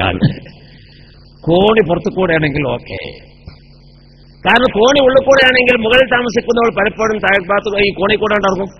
അപ്പൊ താഴെ താമസിക്കുന്ന ആളുകൾ ഭാര്യക്ക് അതുകൊണ്ട് ബുദ്ധിമുട്ടാണ്. ആ ഒരു ബുദ്ധിമുട്ട് പോലും അവൾക്കുണ്ടാകാൻ പാടില്ല. കിച്ചണും മേലെയാണ്, അലക്കാനുള്ള സൗകര്യവും മേലെയുണ്ടോ, തോരയിടാനുള്ള സൗകര്യവും മേലെയുണ്ടോ, എല്ലാം ഒരു വീടിന്റെ ഒരു മസ്കനിന്റെ സൗകര്യം, കോടി മുകൾ വർത്തകൂടെയായി കൊണ്ടുള്ള സൗകര്യം മുകളിലുണ്ടായാൽ ആ വീടിന്റെ മുകളിലെ തട്ടിൽ ഒരു ഭാര്യയും താഴെ തട്ടിൽ മറ്റേ ഭാര്യയും താമസിപ്പിക്കാമെന്നല്ലാതെ ഈ വീട്ടിലേക്ക് കൊണ്ടുവരണ്ട എന്നവൾ പറയാൻ അത് അവൾക്ക് പറയാനുള്ള അവകാശമുള്ള കാര്യമാണെന്ന് ശരീഅത്തുൽ ഇസ്ലാം പറഞ്ഞെങ്കിലോ അതിന് മാത്രം വലിയ അവകാശമാണ് അല്ലാഹു തആല അവർക്ക് നൽകിയിട്ടുള്ളത്. പിന്നെയുള്ള ബാധ്യതകൾ നിരവധിയാണ്, അതിലേക്ക് ഞാൻ കിടക്കുന്നില്ല. അത് കഴിഞ്ഞാൽ പിന്നീട് അവൾ ഉമ്മയാവുകയാണ്. ഒരു പെണ്ണ് ഉമ്മയായാൽ തന്റെ ഭർത്താവിന്റെ സംരക്ഷണവും ചെലവും അവൾക്ക് ലഭിക്കണം എന്നതിന്റെ പുറമെ അൽ ജന്നത്തു തഅത അഖദാബിൽ ഉമ്മഹാത്ത്, സമയത്ത് ഉമ്മമാരുടെ കാലിഞ്ചുവട്ടിലാണോ നിങ്ങൾക്ക് താമസിക്കാൻ, നിങ്ങൾക്ക് കടന്നു ചെല്ലാനുള്ള സ്വർഗമെന്ന നിബിധങ്ങൾ പറഞ്ഞില്ലേ? ഒരു സാധനം കാലുകൊണ്ട് അമർത്തിപ്പിടിച്ചാൽ ആ കാലുയർത്താതെ സാധനം ലഭിക്കുകയില്ലല്ലോ എന്നതുപോലെ നിങ്ങൾക്ക് കടന്നു ചെല്ലാനുള്ള സ്വർഗമില്ലേ? അത് മാതാവിന്റെ കാലിഞ്ചുവട്ടില. ആ കാല് പിടിച്ചുകൊണ്ടുള്ള സമീപനമാണ് നിങ്ങളിൽ നിന്നുണ്ടാകേണ്ടത്. അവരെ ഉറപ്പിക്കുന്ന, അവരെ ദേഷ്യം പിടിപ്പിക്കുന്ന നിലപാട് മക്കളെ നിങ്ങളിൽ നിന്നുണ്ടായേക്കരുതേ. ഇതാണ് ശരീഅത്തുൽ ഇസ്ലാം പറയുന്നത്. അവരുടെ സംരക്ഷണവും കൂടെ ഉമ്മാക്ക് ലഭിക്കേണ്ടതാ. ചുരുക്കി പറഞ്ഞാൽ മകളാകുന്ന സമയത്ത്, ഭാര്യയാകുന്ന നേരത്ത്, ഉമ്മയാകുന്ന കാലത്ത് ഈ 3 ഘട്ടങ്ങളിലും അവളെ സംരക്ഷിക്കാൻ പ്രത്യേകമായി ചുമതലപ്പെടുത്തപ്പെട്ടിരിക്കുക. ഈ രൂപത്തിലാണ് ഒരു സ്ത്രീയെ ജീവിതം അല്ലാഹു സംവിധാനിച്ചിരിക്കുന്നത്. ഇതൊക്കെ നാം വിശദീകരിച്ച് കേട്ടാൽ പെണ്ണായി സൃഷ്ടിക്കപ്പെടുക എന്നത്, പെണ്ണായുള്ള ജന്മം എന്നത് അല്ലാഹു തആല നൽകിയിട്ടുള്ള ഏറ്റവും ഒരു അനുഗ്രഹമായിട്ട് മനസ്സിലാക്കാൻ കഴിയുന്നത്. അതുകൊണ്ട് വധുവാകുന്ന നേരത്ത് തന്റെ ഭർത്താവ് അവൾക്ക് ചെയ്യേണ്ട ബാധ്യതകൾ പൂർണ്ണമായി നിറവേറ്റേണ്ടതാ. ഇതൊക്കെ കേൾക്കുമ്പോ പെണ്ണേ നീ നലിഞ്ഞു കുത്തണ്ട കേട്ടോ. തിരിച്ച് ഇങ്ങോട്ട് പല ബാധ്യതകളും ഹബീബായ നിബിധങ്ങൾ പറയുന്നുണ്ട്. ചുരുക്കം സമയം കുറവായത് കാരണത്താൽ വിശദീകരിക്കുന്നില്ല. ഹബീബായ നബി സല്ലല്ലാഹു അലൈഹി വസല്ലം തങ്ങൾ ഒരുപാട് കാര്യങ്ങൾ വിശദീകരിക്കുന്നുണ്ട്. ഭാര്യയ്ക്ക് ഭർത്താവിനോടുള്ള ബാധ്യതകൾ ഹബീബായ നിബിധങ്ങൾ പറയുകയാ, ഈ ഇംറാത്തിൻ മാതത്ത് വസൗജുഹാൻഹാ റാദിൻ ദഖലത്തിൽ ജന്ന. തന്റെ ഭർത്താവിന്റെ സംതൃപ്തി നേടി പെണ്ണിന് മരിക്കാൻ കഴിഞ്ഞാൽ അവരുടെ മരണസമയത്ത് നല്ല ഭർത്താവ് ജീവിച്ചിരിക്കുന്ന ഭർത്താവ് തന്നോട് കൂടെ കഴിഞ്ഞു കൂടുമ്പോ ആ ഭാര്യയിൽ പോലെ സംതൃപ്തിയുള്ളവനായി കഴിഞ്ഞു കൂടുന്നവനാണ് എങ്കിൽ എന്റെ തൃപ്തിപ്പെട്ട ഇഷ്ടപ്പെട്ട എനിക്ക് വേണ്ട സഹായങ്ങളും ഞാനെല്ലാം ചെയ്തുകൊണ്ടിരുന്ന, ഞാൻ പറഞ്ഞതനുസരിച്ചു കൊണ്ടിരിക്കുന്ന എന്റെ ഭാര്യയല്ലേ, അവളാണല്ലോ മരണപ്പെട്ടത് എന്ന വേദനയിൽ ദുഃഖം പ്രകടിപ്പിക്കുന്ന അവസ്ഥയിലാണ് നിനക്ക് മരണപ്പെടാൻ സാധിച്ചതെങ്കിൽ ദഖലത്തിൽ ജന്ന, ആ പെണ്ണിന്റെ സ്വർഗപ്രവേശനം നേടി എന്ന് വിശുദ്ധമായ ഹദീസില് ഹബീബായ മുഹമ്മദ് മുസ്തഫ സല്ലല്ലാഹു അലൈഹി വസല്ലം തങ്ങളാണ് പറയുന്നത്. ഇങ്ങനെയൊക്കെയുള്ള ബാധ്യത നിനക്ക് ചെയ്തു തരുന്ന ഭർത്താവല്ലേ ആ കട്ടപ്പാടങ്ങളിലും കൊട്ടംപറമ്പുകളിലും കടന്ന് അത്യധ്വാനം ചെയ്യുന്നത്. വൈകുന്നേരം ക്ഷീണിച്ചവശനായി വീട്ടിലേക്ക് വരുമ്പോ അവരോട് നല്ല വാക്കുകൾ പറഞ്ഞ് സ്വീകരിക്കേണ്ട ബാധ്യതയില്ലേ? ഹബീബായ നബി സല്ലല്ലാഹു അലൈഹി വസല്ലം തങ്ങളുടെ അവസ്ഥ മക്കയിൽ ജീവിച്ചിരുന്ന കാലത്ത് അനുഭവിക്കേണ്ടി വന്ന യാതനകള്, അബൂജഹലിന്റെയും മുത്തബത്ത് ശൈബത്തിന്റെയും കിരാതമർദ്ദനങ്ങള്, പരിഹാസങ്ങള്, കൂട്ടുകളികള്, കല്ലെടുത്ത് എറിയലുകള് എല്ലാം അനുഭവിച്ചുകൊണ്ടിരിക്കുന്ന സമയത്ത് ഹബീബായ നബിതങ്ങൾക്കൊരു തണലായി ഉണ്ടായിരുന്നത് വീട്ടിലേക്ക് അങ്ങ് കയറി ചെന്നാൽ അനുഭവിക്കാൻ കഴിഞ്ഞിരുന്ന സമാധാനമല്ലേ? ആ സമാധാനം മറ്റാരുമല്ല, ബീവി ഖദീജത്തുൽ കുബ്ര റളിയല്ലാഹു അൻഹയായിരുന്നില്ലേ? അതുകൊണ്ടാണ് ഖദീജ ബീവി വഫാത്തായതിന്റെ ശേഷം പിന്നീട് താൻ വിവാഹം ചെയ്ത ഭാര്യമാര്, ആ ഭാര്യമാരുടെ മുന്നിൽ പലപ്പോഴും ഖദീജ ബീവിയെ പറഞ്ഞു പുകഴ്ത്തിയിരുന്നത്. ബീവി ആയിഷ റളിയല്ലാഹു അൻഹ ഒരിക്കൽ പറയുകയാ, നബിതങ്ങളുടെ ഭാര്യമാരുടെ കൂട്ടത്തിൽ എനിക്ക് ഏറ്റവും ദേഷ്യം തോന്നിയിരുന്നത് ബീവി ഖദീജയോടാണ്. മറ്റൊന്നുമല്ല, അവരെ കുറിച്ച് എന്നെ മുന്നിൽ വെച്ച് നബിതങ്ങൾ ഇങ്ങനെ മധു പറയാറുണ്ടോ, പുകഴ്ത്തി പറയാറുണ്ടോ? ഒരിക്കൽ അങ്ങനെ വല്ലാതെ പുകഴ്ത്തി പ്രശംസിച്ചു പറഞ്ഞപ്പോ ആയിഷ റളിയല്ലാഹു അൻഹ ചോദിക്കുകയാണ്, നബി നിങ്ങളുടെ വർത്തമാനം കേട്ടാൽ ഭൂമിയിൽ ഖദീജയല്ലാത്ത വേറെ പെണ്ണില്ല എന്ന് തോന്നിപ്പോകുമല്ലോ, അതിന് മാത്രം ഖദീജയെ പുകഴ്ത്തുകയാണല്ലോ. ഈ ഭാര്യങ്ങൾ അപ്പോഴും പുഞ്ചിരിച്ചുകൊണ്ട് ഖദീജയെ കുറിച്ച് പുകഴ്ത്തുകയാണ്. കാരണം എന്താ? ജനങ്ങളുടെ കിരാതമർദ്ദനങ്ങൾ സഹിച്ച് വീട്ടിലേക്ക് വന്നാൽ എന്തോ ഒരു സമാധാനം അറിയും. ഇന്നിപ്പോ നമ്മളൊക്കെ വീട്ടിന്റെ പുറത്ത് നിന്ന് എന്തെങ്കിലും പ്രശ്നങ്ങളും സങ്കീർണമായ മനസ്സോട്ട് കയറി ചെന്നാൽ എന്താ കേൾക്കേണ്ടി വരിക, എന്താ അനുഭവിക്കേണ്ടി വരാം ഓരോരുത്തർക്കും അറിയാലോ. മഹാനായ നബിതങ്ങൾ വീട്ടിലേക്ക് അങ്ങനെ വളരെ മനസ്സ് വിറങ്ങലിച്ച് കയറി ചെന്നാൽ ഖദീജയെ സ്വീകരിക്കണം. എന്തേ നബിയെ പ്രശ്നങ്ങളും പ്രയാസങ്ങളും പറയുമ്പോൾ ഇതാ എത്ര വലിയൊരു ആനക്കാര്യം. കഴിഞ്ഞ കാല പ്രവാചകന്മാരൊക്കെ അനുഭവിച്ച യാതനകളുടെ നീണ്ട പരമ്പര നിങ്ങളല്ലേ ഞങ്ങൾക്ക് വേണമെന്നല്ലോ. നിങ്ങൾ ഇതാണ്ട് തിന്നിട്ടാണ്, ഇതാണ് കുടിച്ചിട്ടാണ് എന്നും പറഞ്ഞ് തെറ്റും കുടിയും കൊടുത്ത് വേണ്ട രൂപത്തിൽ മനസ്സിനെ സമാധാനപ്പെടുത്തി എല്ലാ പ്രശ്നങ്ങളും മലയോളം കുന്നുകൂടി കിടക്കുന്ന എല്ലാ മാനസിക സംഘർഷങ്ങളും എല്ലാം മഞ്ഞുകട്ടയെ ഉരുക്കുന്നത് പോലെ ഉരുക്കിയിട്ട് ഒന്നുമില്ലാത്ത അവസ്ഥയിൽ പിറ്റേന്ന് നേരം വെളുക്കുമ്പോൾ എന്തൊരു സംതൃപ്തമായ മനസ്സോടെയാണ് ജനങ്ങളിലേക്ക് ഇറങ്ങാൻ കഴിയാന്നറിയാം. ഖദീജ ബീവി റളിയല്ലാഹു അൻഹ എന്ന ഭാര്യയുടെ നല്ല വാക്കുകൾ പറഞ്ഞുകൊണ്ടുള്ള ആശ്വസിപ്പിക്കൽ മുഖേനയാണ് നിബിധങ്ങൾക്ക് അങ്ങനെ ഒരു സമാധാനം ലഭിച്ചിരുന്നത്. പിറ്റേന്ന് പുറത്തിറങ്ങി ദീനീ പ്രബോധന പ്രവർത്തനങ്ങളുമായി കഴിഞ്ഞുകൂടുമ്പോൾ വീണ്ടും ടെൻഷനുകള്, മാനസികമായ പ്രയാസങ്ങള്. വീട്ടിലേക്ക് കയറി വന്നാൽ സമാധാനം. വീട് എന്നതിന് അറബി ഭാഷയിൽ പറയുന്ന പേര് മസ്കൻ എന്നാണ്. ഞാൻ പറഞ്ഞല്ലോ മസ്കൻ. മസ്കൻ എന്ന വാക്കിന്റെ അർത്ഥം സമാധാനം നൽകുന്ന സ്ഥലം എന്നാണ്. വീട് എന്നത് സമാധാനം നൽകുന്ന സ്ഥലമാണോ? അവിടെയുള്ള കമ്പിയും കല്ലും സിമന്റും അവിടെയുള്ള മറ്റിതര സാധനങ്ങൾ ഇതൊക്കെ പാടെ കൂടിയതാണല്ലോ വീട്. അതുകൊണ്ടുണ്ടാക്കപ്പെട്ട എല്ലാ കെട്ടിടത്തിനും മസ്കൻ എന്ന് പറയില്ല. അങ്ങനെയാണെങ്കിൽ ഇവിടെ സ്കൂളിന് മസ്കൻ എന്ന് പറയണ്ടേ? മദ്രസ കെട്ടിടത്തിന് അല്ലെങ്കിൽ ഷോപ്പിംഗ് കോംപ്ലക്സിന് ഇവിടെയുള്ള പീടിക കെട്ടിടത്തിന് അതിനൊക്കെ മസ്കൻ എന്ന് പറയണ്ടേ? അതിനൊന്നും മസ്കൻ എന്ന് അറബിയിൽ പറയില്ല. താമസിക്കുന്ന വീടിനാണ് മസ്കൻ. കാരണം എന്താ? സമാധാനത്തിന്റെ സ്ഥലം, സമാധാനം നൽകുന്ന ഒരുത്തി അവിടെയുണ്ട്. അവളാണ് തന്റെ ഭാര്യ. അവളുടെ ആ കുടുംബിനിയിലൂടെ, ആ വീട്ടുകാരിയിലൂടെ അങ്ങനെയാണ് സമാധാനം ലഭിക്കുന്നത് എന്ന് വാഴമു ഉമ്മത്ത് മുഹമ്മദ്. അതുകൊണ്ട് പൊന്നു സഹോദരിമാരെ, നിങ്ങൾ ഭർത്താക്കന്മാരുടെ മനസ്സ് വായിച്ച് നീങ്ങാൻ കഴിയുന്നവരാകണം. ഞാൻ പറഞ്ഞു, നിങ്ങളുടെ ദുസ്വഭാവങ്ങൾ അനുഭവിക്കുമ്പോൾ പരമാവധി വിട്ടുവീഴ്ച ചെയ്യുന്ന വിശാല മനസ്സിന്റെ ഉടമയാകണം ഭർത്താക്കന്മാർ. പക്ഷേ ഈ ഭർത്താവ് അവന്റെ സ്വഭാവങ്ങളും അവന്റെ വരുമാന സ്രോതസ്സുകളും അവന്റെ അവസ്ഥകളും ഒക്കെ കണ്ടിട്ട് അവരോട് പെരുമാറേണ്ടത്. തന്റെ വരുമാനത്തിനനുസരിച്ച് തന്റെ ജീവിതത്തെ, തന്റെ കുടുംബത്തെ മുന്നോട്ട് കൊണ്ടുപോകുന്നതിൽ സഹായം നൽകേണ്ടത് പൊന്നു സഹോദരിമാരെ നിങ്ങളാണ്. ഈ അടുത്തിടെ നിങ്ങൾ പത്രത്തിൽ വായിച്ചില്ലേ? ഒരു ഭാര്യയും ഒരു ഭർത്താവും 3 മക്കളും ആത്മഹത്യ ചെയ്തു. കാരണം പത്രം പറയുന്നത് കടക്കണി മൂത്തതിന്റെ പേരിൽ, കടക്കണിയിൽ കുടുങ്ങിയതിന്റെ പേരിലാണ് അവർ ആത്മഹത്യ ചെയ്തത്. അവരുടെയും അവർ താമസിക്കുന്ന വീടിന്റെയും ഫോട്ടോ പത്രത്തിൽ വന്നിരുന്നു. ഏതാ വീടിന്റെ ഫോട്ടോ എന്നല്ലേ? നല്ലൊരു അപ്സ്റ്റെയർ ബിൽഡിംഗ്, നല്ല കാർപോച്ചുള്ള, ചുറ്റുമതിൽ കെട്ടപ്പെട്ട, നല്ലൊരു അടിപൊളി ഗേറ്റ് ഒക്കെ വെക്കപ്പെട്ട നല്ലൊരു ഉഷാറുള്ള വീട്. ഇന്നത്തെ കാലത്ത് ആ വീട് ഒരു 80-90 ലക്ഷം രൂപ വേണ്ടിവരും. അങ്ങനത്തെ ഒരു വീടും ആ സൗകര്യവും ഉണ്ടാക്കി തീർക്കാൻ. അങ്ങനത്തെ വീട്ടിന്റെ ഉടമയാണ് കടക്കണിയിൽ കുടുങ്ങിയത് കാരണത്താൽ, കടം വന്ന് തലയിൽ അമർന്നത് കാരണത്താൽ രക്ഷയില്ലെന്ന് വിചാരിച്ച് അവസാനം കെട്ടിത്തൂങ്ങി ആത്മഹത്യ ചെയ്തത്. 5 ആൾ ആത്മഹത്യ ചെയ്തു എന്ന പത്രത്തിലുള്ളത്. സത്യത്തിൽ ഒരാളുടെ ആത്മഹത്യയാണ്. 3 വയസ്സും 6 വയസ്സുമുള്ള ചെറിയ കുട്ടികളുണ്ട് ആത്മഹത്യ ചെയ്യാനാണ്. 2 വയസ്സും 4 വയസ്സും 8 വയസ്സുമുള്ള കുട്ടികൾ ആത്മഹത്യ ചെയ്യും. അവരെ പിടിച്ചുവെച്ച് അവരുടെ വായിലേക്ക് വിഷം കൊടുത്ത് അവരെ കൊല്ലുകയാണ്. ഒരുപക്ഷെ ഭാര്യയും ആത്മഹത്യക്ക് തയ്യാറാകണമെന്നില്ല. അവളെയും പിടിച്ച് വിഷം കൊടുത്ത് അല്ലെങ്കിൽ കഴുത്ത് ഞെരുക്കി കൊല്ലുകയാണ്. ഇവനാണല്ലോ കടത്തിന് തലവെച്ചവൻ, ഇവനാണല്ലോ കടത്തിൽ കുടുങ്ങിയവൻ. അവസാനം അവന് നിക്കക്കള്ളിയില്ലാതെയാകുമ്പോ ഞാൻ എന്റെ ഭാര്യയെയും മക്കളെയും കൊണ്ടുപോകട്ടെ എന്ന് വിചാരിച്ച് അവരെ കൊന്നിട്ട് 5ാമനായി ഇവനും കെട്ടിത്തൂങ്ങി മരണപ്പെടുകയാണ്. എന്റെ കാര്യം കടങ്ങനെ ഉണ്ടായത്. ഈ ജാതി വീടുണ്ടാവുമ്പോ കടണ്ടാവൂലേ? ഈ ജാതി വീടുണ്ടാക്കുമ്പോ കടണ്ടാവൂലേ? ഈ ജാതി വീടുണ്ടാക്കാൻ ആര് പറഞ്ഞു? അയൽപക്കത്തെ വീട് വലിയ പടുകുറ്റം വീടാ, അത് അവന്റെ സാമ്പത്തിക ശേഷിക്ക് ഉണ്ടാക്കിയതല്ലേ? അയൽപക്കത്തെ വീടിനനുസരിച്ച് കുടുംബാംഗത്തിന്റെ വേറെ ഏതെങ്കിലും വീടിനനുസരിച്ച് തന്റെ വീടുണ്ടാക്കുകയോ? തന്റെ വരുമാനത്തിനനുസരിച്ചാകണം തന്റെ ജീവിതത്തെ ക്രമീകരിക്കേണ്ടത്. ഉരുളക്കനുസരിച്ച് വാ തുറക്കാൻ പഠിക്കണം. ഉരുളക്കനുസരിച്ച് വാ തുറക്കാൻ പഠിക്കണം. പലപ്പോഴും വലിയ വീടുണ്ടാക്കുന്നതിന്റെ പിന്നിൽ അവന് പ്രചോദനം നൽകിയത് പലപ്പോഴും ഭാര്യയായിരിക്കും. ചെറിയൊരു വീടിന് തറണ്ടാക്കിയാൽ ഒരുപക്ഷെ ഭാര്യയുടെ ഭാഗത്തുനിന്ന് പരിഹാസം, എന്താങ്ങളത് ആട്ടുംകൂടിന്റെ തറട്ടായത് ചെറിയ ഒരു തറ.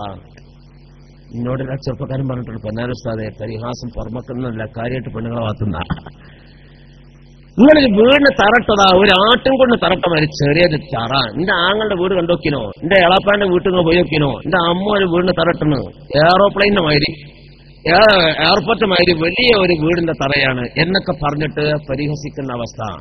ഈ പരിഹാസം കേൾക്കുമ്പോ ഒരുപക്ഷെ അവൻ അവിടുന്ന് ഇവിടുന്ന് കടം വാങ്ങിയിട്ട് വലിയ വീടുണ്ടാക്കും. അതിന് പരിധിയുണ്ട്. ആ പരിധി, ആ സമയമാണ് കഴിഞ്ഞാൽ കടം വീട്ടേണ്ടി വരും. സിമെന്റിന്റെ വീടിയല്, കമ്പിന്റെ വീടിയല്, മറ്റേ വീടിയല്, ഇത്ര ലക്ഷം, അത്ര ലക്ഷം, അത്ര ആയിരങ്ങള് അവർ ചോദിക്കും. ഒരു നിലക്കും വീട്ടാൻ വകുപ്പില്ല. എന്തിനത് വാങ്ങിയത്?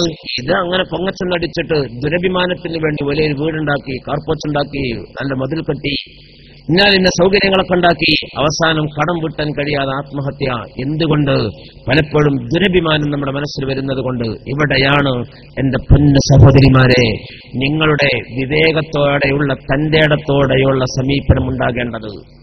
മഹാനായ ഹബീബായ റസൂലുള്ളാഹി സ്വല്ലല്ലാഹു അലൈഹി വസല്ലം തങ്ങൾ ഒരിക്കൽ മദീനയുടെ തെരുവിലൂടെ ഇങ്ങനെ നടക്കുകയാണ്. നടക്കുമ്പോൾ കുറെ സഹാബികളും കൂടെയുണ്ട്. അവര് കുതിരപ്പുറത്താണ് യാത്ര ചെയ്യുന്നത്. ചില ആളുകൾ ഒട്ടകപ്പുറത്തുമാണ്.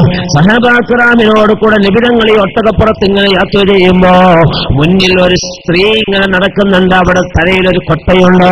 കൊട്ട തലയിൽ വെച്ചിട്ട് ഈ വലിയ ശക്തമായ വെയിലറിച്ചുകൊണ്ടിരിക്കുന്ന സ്ഥലത്തിലൂടെ നടക്കുകയാണ്.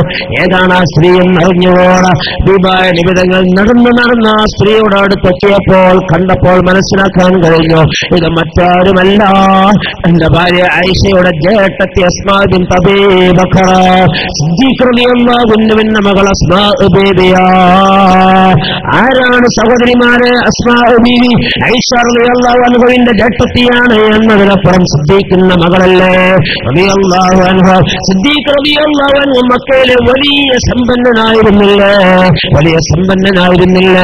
ആ കാലത്ത് മക്കയിൽ ഏറ്റവും അറിയപ്പെട്ട സമ്പന്നൻ മഹാനായ സിദ്ദീഖ് റളിയല്ലാഹു അൻഹു ആയിരുന്നില്ലേ. ജാതിമത ഭേദമന്യേ മുഴുവൻ ആളുകൾക്കും സഹായം നൽകിയിരുന്നവരാ. അത്ര വലിയ അമ്പരച്ചുംബിയായ വീടുകളിൽ അത്ര വലിയ സൗകര്യങ്ങൾ ആസ്വദിച്ചുകൊണ്ട് ജീവിച്ച് ശീലമുള്ള പെണ്ണാ ബീവി അസ്മാ ബീവിയുടെ ഭർത്താവാരാ? സുബൈർ റളിയല്ലാഹു അൻഹു. സുബൈർ റളിയല്ലാഹു അൻഹു സുബൈർ ബിൻ അവ്വാം റളിയല്ലാഹു അൻഹു അദ്ദേഹം ഒരു മഹാസാധുവാണ്, പാവപ്പെട്ട ഭർത്താവ്. ആ ഭർത്താവിനോടൊപ്പം ഭാര്യയായി കഴിഞ്ഞുകൂടാനാണ് വിധി. പക്ഷേ ആ ഭർത്താവിന് എപ്പോഴെങ്കിലും തന്റെ വീട്ടിലുണ്ടായിരുന്ന പൊലിമയും പേരും ഒക്കെ പറഞ്ഞുകൊണ്ട് എപ്പോഴെങ്കിലും മനപ്രയാസപ്പെടുത്തിയിട്ടുണ്ടോ? ഇല്ല. നബി തങ്ങൾ അസ്മായിനെ കണ്ടപ്പോ പറയുകയാണ്, അസ്മായെ, എവിടെ നിന്നായി വെയിലത്ത് നീ നടന്നു വരുന്നതാ? നിനക്കൊരു വാഹനം പോലുമല്ലോ. ഈ കൊട്ടത്തലയിൽ വെച്ചുകൊണ്ട് എവിടെ നിന്നാ നീ നടന്നു വരുന്നതോ? അസ്മാവ് പറയുകയാണ്, നബിയേ, എന്റെ ഭർത്താവ് സുബൈറുണ്ടല്ലോ, ഇന്നാലിന്ന സ്ഥലത്തുള്ള ഒരു ഈത്തപ്പഴത്തോട്ടം, ഒരു ചെറിയ തോട്ടമാണ്. ആ തോട്ടത്തിൽ വെള്ളം മുക്കി നനക്കാൻ പോയതാ. ഉള്ള ഈത്തപ്പഴമെല്ലാം പറിച്ചൊരു കൊട്ടയിലാക്കിയിട്ട് ആ കൊട്ട തലയിൽ വെച്ച് ഞാൻ നടക്കുകയാ. അസ്മാഇനോട് നബി തങ്ങൾ പറയുന്ന, അസ്മാ, നീ കുതിരപ്പുറത്ത് കയറിക്കോ, എന്റെ സഹാബത്തിന്റെ കുതിരന്മേൽ ഞാൻ കയറാ. ഇവിടെ നിന്ന് നിരവധി ഇനിയും പോകണമല്ലോ അസ്മായ, വീട്ടിലെത്താൻ. അങ്ങോട്ട് എത്താൻ ഒരുപാട് വൈദൂരമുണ്ടല്ലോ. അതുകൊണ്ട് നീ കുതിരപ്പുറത്ത് യാത്ര ചെയ്തോ എന്നും പറഞ്ഞ് ആവശ്യപ്പെട്ടപ്പോ ഇസ്മാബി പറഞ്ഞു, വേണ്ട നബിയെ, വേണ്ട, ഞാനിങ്ങനെ നടന്നു പോന്നോളാം. അങ്ങനെയാണ് നടന്ന് അസ്മാ ബീവി വീട്ടിലേക്ക് ഈത്തപ്പഴ കൊട്ടയുമായി വരുന്നത്. തന്റെ ഭർത്താവിനോടൊപ്പമുള്ള ജീവിതം നയിക്കുമ്പോ ഏതെങ്കിലും സ്നേഹിതകളോട്, ഏതെങ്കിലും ആളുകളോട് തന്റെ ഭർത്താവിനെ കുറിച്ച് എന്തെങ്കിലും പോരായ്മകൾ പറഞ്ഞതായി ചരിത്രത്തിൽ കാണാൻ കഴിയുമോ? ഇല്ല. ബഹുമാനപ്പെട്ട ഇബ്നു മസ്ഊദ് റളിയല്ലാഹു അൻഹുവിന്റെ ഭാര്യ സൈനബ റളിയല്ലാഹു അൻഹയെ തൊട്ടൊരു സംഭവം റിപ്പോർട്ട് ചെയ്യുന്നുണ്ട്. സൈനബ പറയുകയാണ്, ഞാൻ ഒരിക്കൽ നബി തങ്ങളുടെ സദസ്സിൽ പങ്കെടുത്തു.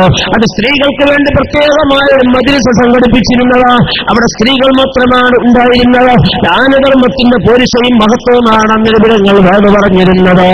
വേദൊക്കെ കേട്ട് ഞാൻ വീട്ടിലെത്തിയപ്പോ അത്യാവശ്യം എന്തെങ്കിലുമൊക്കെ ദാനം ചെയ്യണമെന്ന് ഞാൻ തീരുമാനിച്ചു വീട്ടിലെത്തുകയാ. പക്ഷെ ഞാനിങ്ങനെ ആകെ ആശയക്കുഴപ്പത്തിലായി. മറ്റൊന്നുമല്ല, എന്റെ ഭർത്താവ് ഇബ്നു മസ്ഊദ് റളിയല്ലാഹു അൻഹു പച്ചപ്പാവമാണ്. ഒരു ചായ പോലും അങ്ങാടിയിൽ കടയിൽ പോയി കുടിക്കാൻ വഴിയില്ലാത്ത ആളാ. അദ്ദേഹം ഇവിടെ ഉണ്ടാകുമ്പോൾ എങ്ങനെയാണ് പുറമക്കാർക്ക് ദാനം ചെയ്യുക? പക്ഷേ അദ്ദേഹത്തിന് ദാനം ചെയ്താൽ പുറമക്കാർക്ക് കൊടുക്കാതെ ഭർത്താവിന് തന്നെയാണ് ഞാൻ കൊടുക്കുന്നത് എങ്കിൽ അത് സദഖയാകുമോ? അദ്ദേഹം എന്റെ ഭർത്താവല്ലേ, അദ്ദേഹത്തിന് ഞാൻ കൊടുത്താൽ ഒരുപക്ഷെ ആ പണം കൊണ്ട് എന്റെ വീട്ടിലേക്ക് തന്നെയാണ് അരിയും ചെല്ലാനും വാങ്ങിക്കൊണ്ടുവരിക. അത് ഞാൻ തന്നെ ഉപയോഗിക്കുന്ന അവസ്ഥയും വരില്ലേ? അതുകൊണ്ട് ദാനം ചെയ്യണമെന്നുണ്ട്. പുറമക്കാർക്ക് കൊടുക്കാൻ പ്രയാസം, സ്വന്തക്കാരനായ ഭർത്താവിന് കൊടുത്താൽ സദഖയുടെ പ്രതിഫലം കിട്ടുമോ എന്നൊരു സംശയം. ഈ നിലയിൽ ഞാൻ പ്രയാസപ്പെട്ടുകൊണ്ടിരുന്നപ്പോൾ ഭർത്താവിന്റെ അരികെ ചെന്ന് പറഞ്ഞു, പ്രിയപ്പെട്ടവരെ, ഞാനിങ്ങനെ ദാനധർമ്മത്തിന്റെ മഹത്വങ്ങൾ പറഞ്ഞുകൊണ്ടുള്ളൊരു വാദ് കേട്ടുവരാം. എന്തെങ്കിലും ദാനം ചെയ്യണമെന്ന് എനിക്ക് പൂതിയുണ്ട്. പക്ഷെ നിങ്ങളിവിടെ ഉണ്ടാവുമ്പോൾ എങ്ങനെ ഞാൻ പുറമക്കാർക്ക് കൊടുക്കുക? നിങ്ങൾക്ക് തന്നാൽ സ്വതക്കന്റെ പ്രതിഫലം കിട്ടുമോ? പുറമക്കാർക്ക് കൊടുത്താലല്ലേ അതിന്റെ കൂലി കിട്ടുള്ളൂ എന്നുള്ളൊരു തോന്നലിന്റെ അടുത്തുണ്ട്. ഏതായാലും നിങ്ങൾ നിബിധങ്ങളുടെ അടുത്ത് പോയി ഒന്ന് വിഷയം അന്വേഷിച്ചു നോക്കി. നിങ്ങൾ നിബിധങ്ങളുടെ അരികിൽ പോയി ഈ കാര്യങ്ങളൊന്ന് അന്വേഷിച്ചു വരും. ബഹുമാനപ്പെട്ട ഇബ്നു മസ്ഊദ് റളിയല്ലാഹു അൻഹു സൈനബ, ഞാനതെങ്ങനെ പോയി ചോദിക്കുക? അതിലെ അടുപ്പല്ലേ? എന്റെ ഭാര്യന്റെ സ്വതക്ക ധർമ്മം എനിക്ക് വാങ്ങിക്കൂടെ എന്ന് ഞാൻ ചോദിക്കേ, അത് മഹാവയലിച്ച നിബിധങ്ങൾ എന്താ വിചാരിക്കുക? അതുകൊണ്ട് ഇന്താന്റെ മകള് തന്നെ പോയി നോക്കിയാണ്. ഭർത്താവ് അങ്ങനെ പറഞ്ഞപ്പോ സൈനബി പറയാ, ഞാൻ തന്നെ വസ്ത്രം മാറ്റിയിട്ട് പോയി നിബിധങ്ങളുടെ വീട്ടുപടിക്കലെത്തിയപ്പോണ്ട് അവിടെ വീട്ടുമുറ്റത്ത് വേറെ പെണ്ണ്. അസ്സലാമു അലൈക്കും. വഅലൈക്കും അസ്സലാം. ഒന്നുമില്ല, അവരോട് കാര്യം ചോദിച്ചപ്പോ ഹാജത്തുഹ, ഇന്ത്യ ഓളെ ആവശ്യം ഒന്ന. ഇന്റെ അതേ അവസ്ഥ തന്നെ അവൾക്കുള്ളത്. അവളുടെ ഭർത്താവ് ഇതുപോലെ ഒരു മഹാദരിദ്രന, ദാനം ചെയ്യാണെന്ന് നോക്കും പൂതിയുണ്ട്. പക്ഷെ എങ്ങനെ ഭർത്താവിന് കൊടുത്താൽ സ്വതക്കന്റെ കൂലിട്ടോ, എങ്ങനെ പുറമക്കാർക്ക് കൊടുക്കുക? ഭർത്താവ് ഇങ്ങനെ ഒന്നുമില്ലാതെ കഴിഞ്ഞു കൂടുമ്പോ എന്ന നിലയിൽ അവളും എന്നെപ്പോലെ ഈ വിഷയം ചർച്ച ചെയ്യാൻ, സംശയം തീർക്കാനായിട്ട് വന്നതാ. ഞങ്ങൾ വർത്താനം പറഞ്ഞുകൊണ്ടിരിക്കണതിന്റെ ഇടയിൽ ഉള്ളുന്ന വർത്താനം കേട്ടു. നബി തങ്ങൾ ബിലാലിനെ വിട്ടിട്ട് പറഞ്ഞു, ബിലാലെ ഏതോ പട്ടുങ്ങളുടെ വർത്താനം കേൾക്കൊണ്ട് പോയി വെക്കാം. ബിലാൽ റളിയല്ലാഹു അൻഹു ഒന്ന് ചോദിച്ചു, എന്താ വിഷയം? സൈനബി പറഞ്ഞു, ഞങ്ങൾ 2 പെണ്ണുങ്ങൾ ഇവിടെ വന്നതേ. ഇപ്പത്തെ ആ വനിതാ ക്ലാസ്സിൽ ഞങ്ങൾ 2 പേരും പങ്കെടുത്തിരുന്നു. ദാനധർമ്മങ്ങളുടെ പോലീസുകളും മഹത്വങ്ങളും പ്രതിഫലങ്ങളും ഒക്കെയാണല്ലോ പറഞ്ഞിരുന്നത്. 2 ആളും ദാനം ചെയ്യണമെന്ന് തീരുമാനിച്ചിട്ടുണ്ട്. പക്ഷേ 2 ആളും ഭർത്താക്കന്മാരും മഹാസാധുക്കളാണ്. ഒരു കാൽ ചായ കുടിക്കാനും കൂടി വകയില്ലാത്ത അവസ്ഥയിലാണ് അപ്പം. അതുകൊണ്ട് ഇവർക്ക് കൊടുത്താൽ സ്വതക്കന്റെ കൂലിട്ടോ, പുറമക്കാർക്ക് കൊടുക്കാൻ പ്രയാസം. കാരണം ഇവരിങ്ങനെ ദരിദ്രരായിരിക്കും, എങ്ങനെ പുറമക്കാർക്ക് കൊടുക്കും? ഈ വിഷയം ഒന്ന് പോയി ചോദിച്ച് മറുപടി പറഞ്ഞു തരാം. ഞാൻ ആ വിഷയം ചോദിച്ച് മറുപടി ഇപ്പൊ പറഞ്ഞുതരാറ്. ബിലാൽ തങ്ങൾ ഉള്ളിക്കാണ് പോണ സമയത്ത് സൈനബി പറഞ്ഞു, ഇത് ഞാൻ ഇബ്നു മസ്ഊദിന്റെ ഭാര്യ സൈനബയാണ് എന്ന് അവിടെ പറയണ്ടോ. ഇബ്നു മസ്ഊദിന്റെ ഭാര്യ സൈനബയാണ് എന്ന് അവിടെ നബി തങ്ങളോട് പറയണ്ടോ. എന്തെങ്കിലും കാര്യം അറിയോ? ഭർത്താവിന്റെ മാനം കാത്തതാ. പെണ്ണുങ്ങൾ ശ്രദ്ധിക്കണത്. ഭർത്താവിനോട് പോകാൻ പറഞ്ഞിരുന്നു സൈനബി. അവൻ ഞാൻ പോയി ചോദിക്കണു, വയലിച്ചല്ലേ? ഒരു മാനക്കേടായി തോന്നുകയാണ് ഭർത്താവിന്. ഇനി ഞാൻ സൈനബ ഇവിടെ വന്ന് ചോദിക്കുമ്പോ, ഇബ്നു മസ്ഊദിനാണല്ലോ ഇപ്പൊ ധർമ്മം കിട്ടാം, മൂപ്പരിങ്ങനെ ഭാര്യയിൽ നിന്ന് വല്ലതും കിട്ടിയിട്ട് ജീവിക്കുന്ന മഹാസാധു ആരേ എന്നൊരു വയലിച്ചയും മാനക്കേടും ഒരു ചീത്തപ്പേരും മുത്തനബിന്റെ അടുത്തിന്റെ ഭർത്താവിന് വേണ്ട, അങ്ങനെ വരണ്ട എന്ന് വിചാരിച്ചിട്ടാ സൈനബ ബീവി ബിലാൽ റളിയല്ലാഹു അൻഹുവിനോട് പറയുന്നത്, ഇബ്നു മസ്ഊദിന്റെ ഭാര്യ സൈനബയാണ് ചോദിക്കണമെന്നാണോ പറഞ്ഞിട്ടോ. ഇങ്ങനെയാണ് ഭർത്താവിന്റെ മാനം കാക്കല്. ഭർത്താവിനെ ഏതെങ്കിലും നിലക്ക് വർത്താനം പറഞ്ഞ് അവനേക്കാളേറെ തന്റെയും തന്റെ കുടുംബത്തെയും പൊക്കിപ്പറഞ്ഞു അവനെ താഴെയാക്കാൻ ശ്രമിക്കുന്ന പൊന്നു സഹോദരിമാരെ ദുരഭിമാനത്തിന്റെ പേരിൽ ചെയ്തു പോകരുത്. ഭർത്താവിനോടൊപ്പം കഴിഞ്ഞു കൂടുന്ന സമയത്ത് അവന്റെ മാനം സംരക്ഷിച്ച് നിലനിർത്തി കൊണ്ടുപോകാൻ നിങ്ങളുടെ മനസ്സ് വെക്കുക തന്നെ വേണം. മഹാനായ ബിലാൽ റളിയല്ലാഹു അൻഹു ഉള്ളിലേക്കെത്തി. വിധങ്ങൾ ചോദിച്ചു, ആരാ അവിടെ? അതിന് മസാല ചോദിക്കാൻ വേണ്ടിയിട്ട്, ദാനധർമ്മം ചെയ്താലേ ഭർത്താവിന് കൊടുത്താലേ കൂലി കിട്ടുമെന്ന് അറിയാൻ വേണ്ടിയിട്ട് വന്നത്. അവിടെ ആരാ വന്നത് അത് പറയാതെ നിബിധങ്ങളോട് ഒളി മറിച്ച് നടക്കുവോ? അതൊരു അൻസാരി പെണ്ണും വേറെ പെണ്ണുണ്ടാകും. അതൊരു അൻസാരി പെണ്ണും വേറെ പെണ്ണുമാണ്. നിബിധങ്ങൾ വേറെ പെണ്ണ് ഏതാ? അവർക്ക് പേരൊന്നില്ലേ? അവൻ സൈനബിയാണ്. അയ്യു സയാനിബ്, ഏത് സൈനബയുടെ ബിലാൽ? സൈനബാണ് ആരാൻ தெரியும்? അയ്യു സയാനിബ്, ഏത് സൈനബാണ്? അവൻ നിർബന്ധിതനായി പറയേണ്ടി വന്നു, ഇബ്നു മസ്ഊദിന്റെ ഭാര്യ സൈനബയാണ്. എന്തിനാ നിബിധങ്ങൾ അങ്ങനെ ചോദിക്കുന്നത്? ചോദ്യത്തിനനുസരിച്ച മറുപടി വരാം. ഒരിക്കൽ വന്ന് ചോദിച്ചു, അയ്യുൽ അഅമാലി അഫ്ളലു, ഏറ്റവും നല്ല പ്രവർത്തനം ഏതാ? ഉടൻ നിബിധങ്ങൾ പറഞ്ഞു, തുത്ഇമു ത്വആമ, ആളുകൾക്ക് തിന്നാൻ കൊടുക്കലാണ്. കാരണം എന്താ? ഇയാൾ മഹാപിസ്കനായിരുന്നു.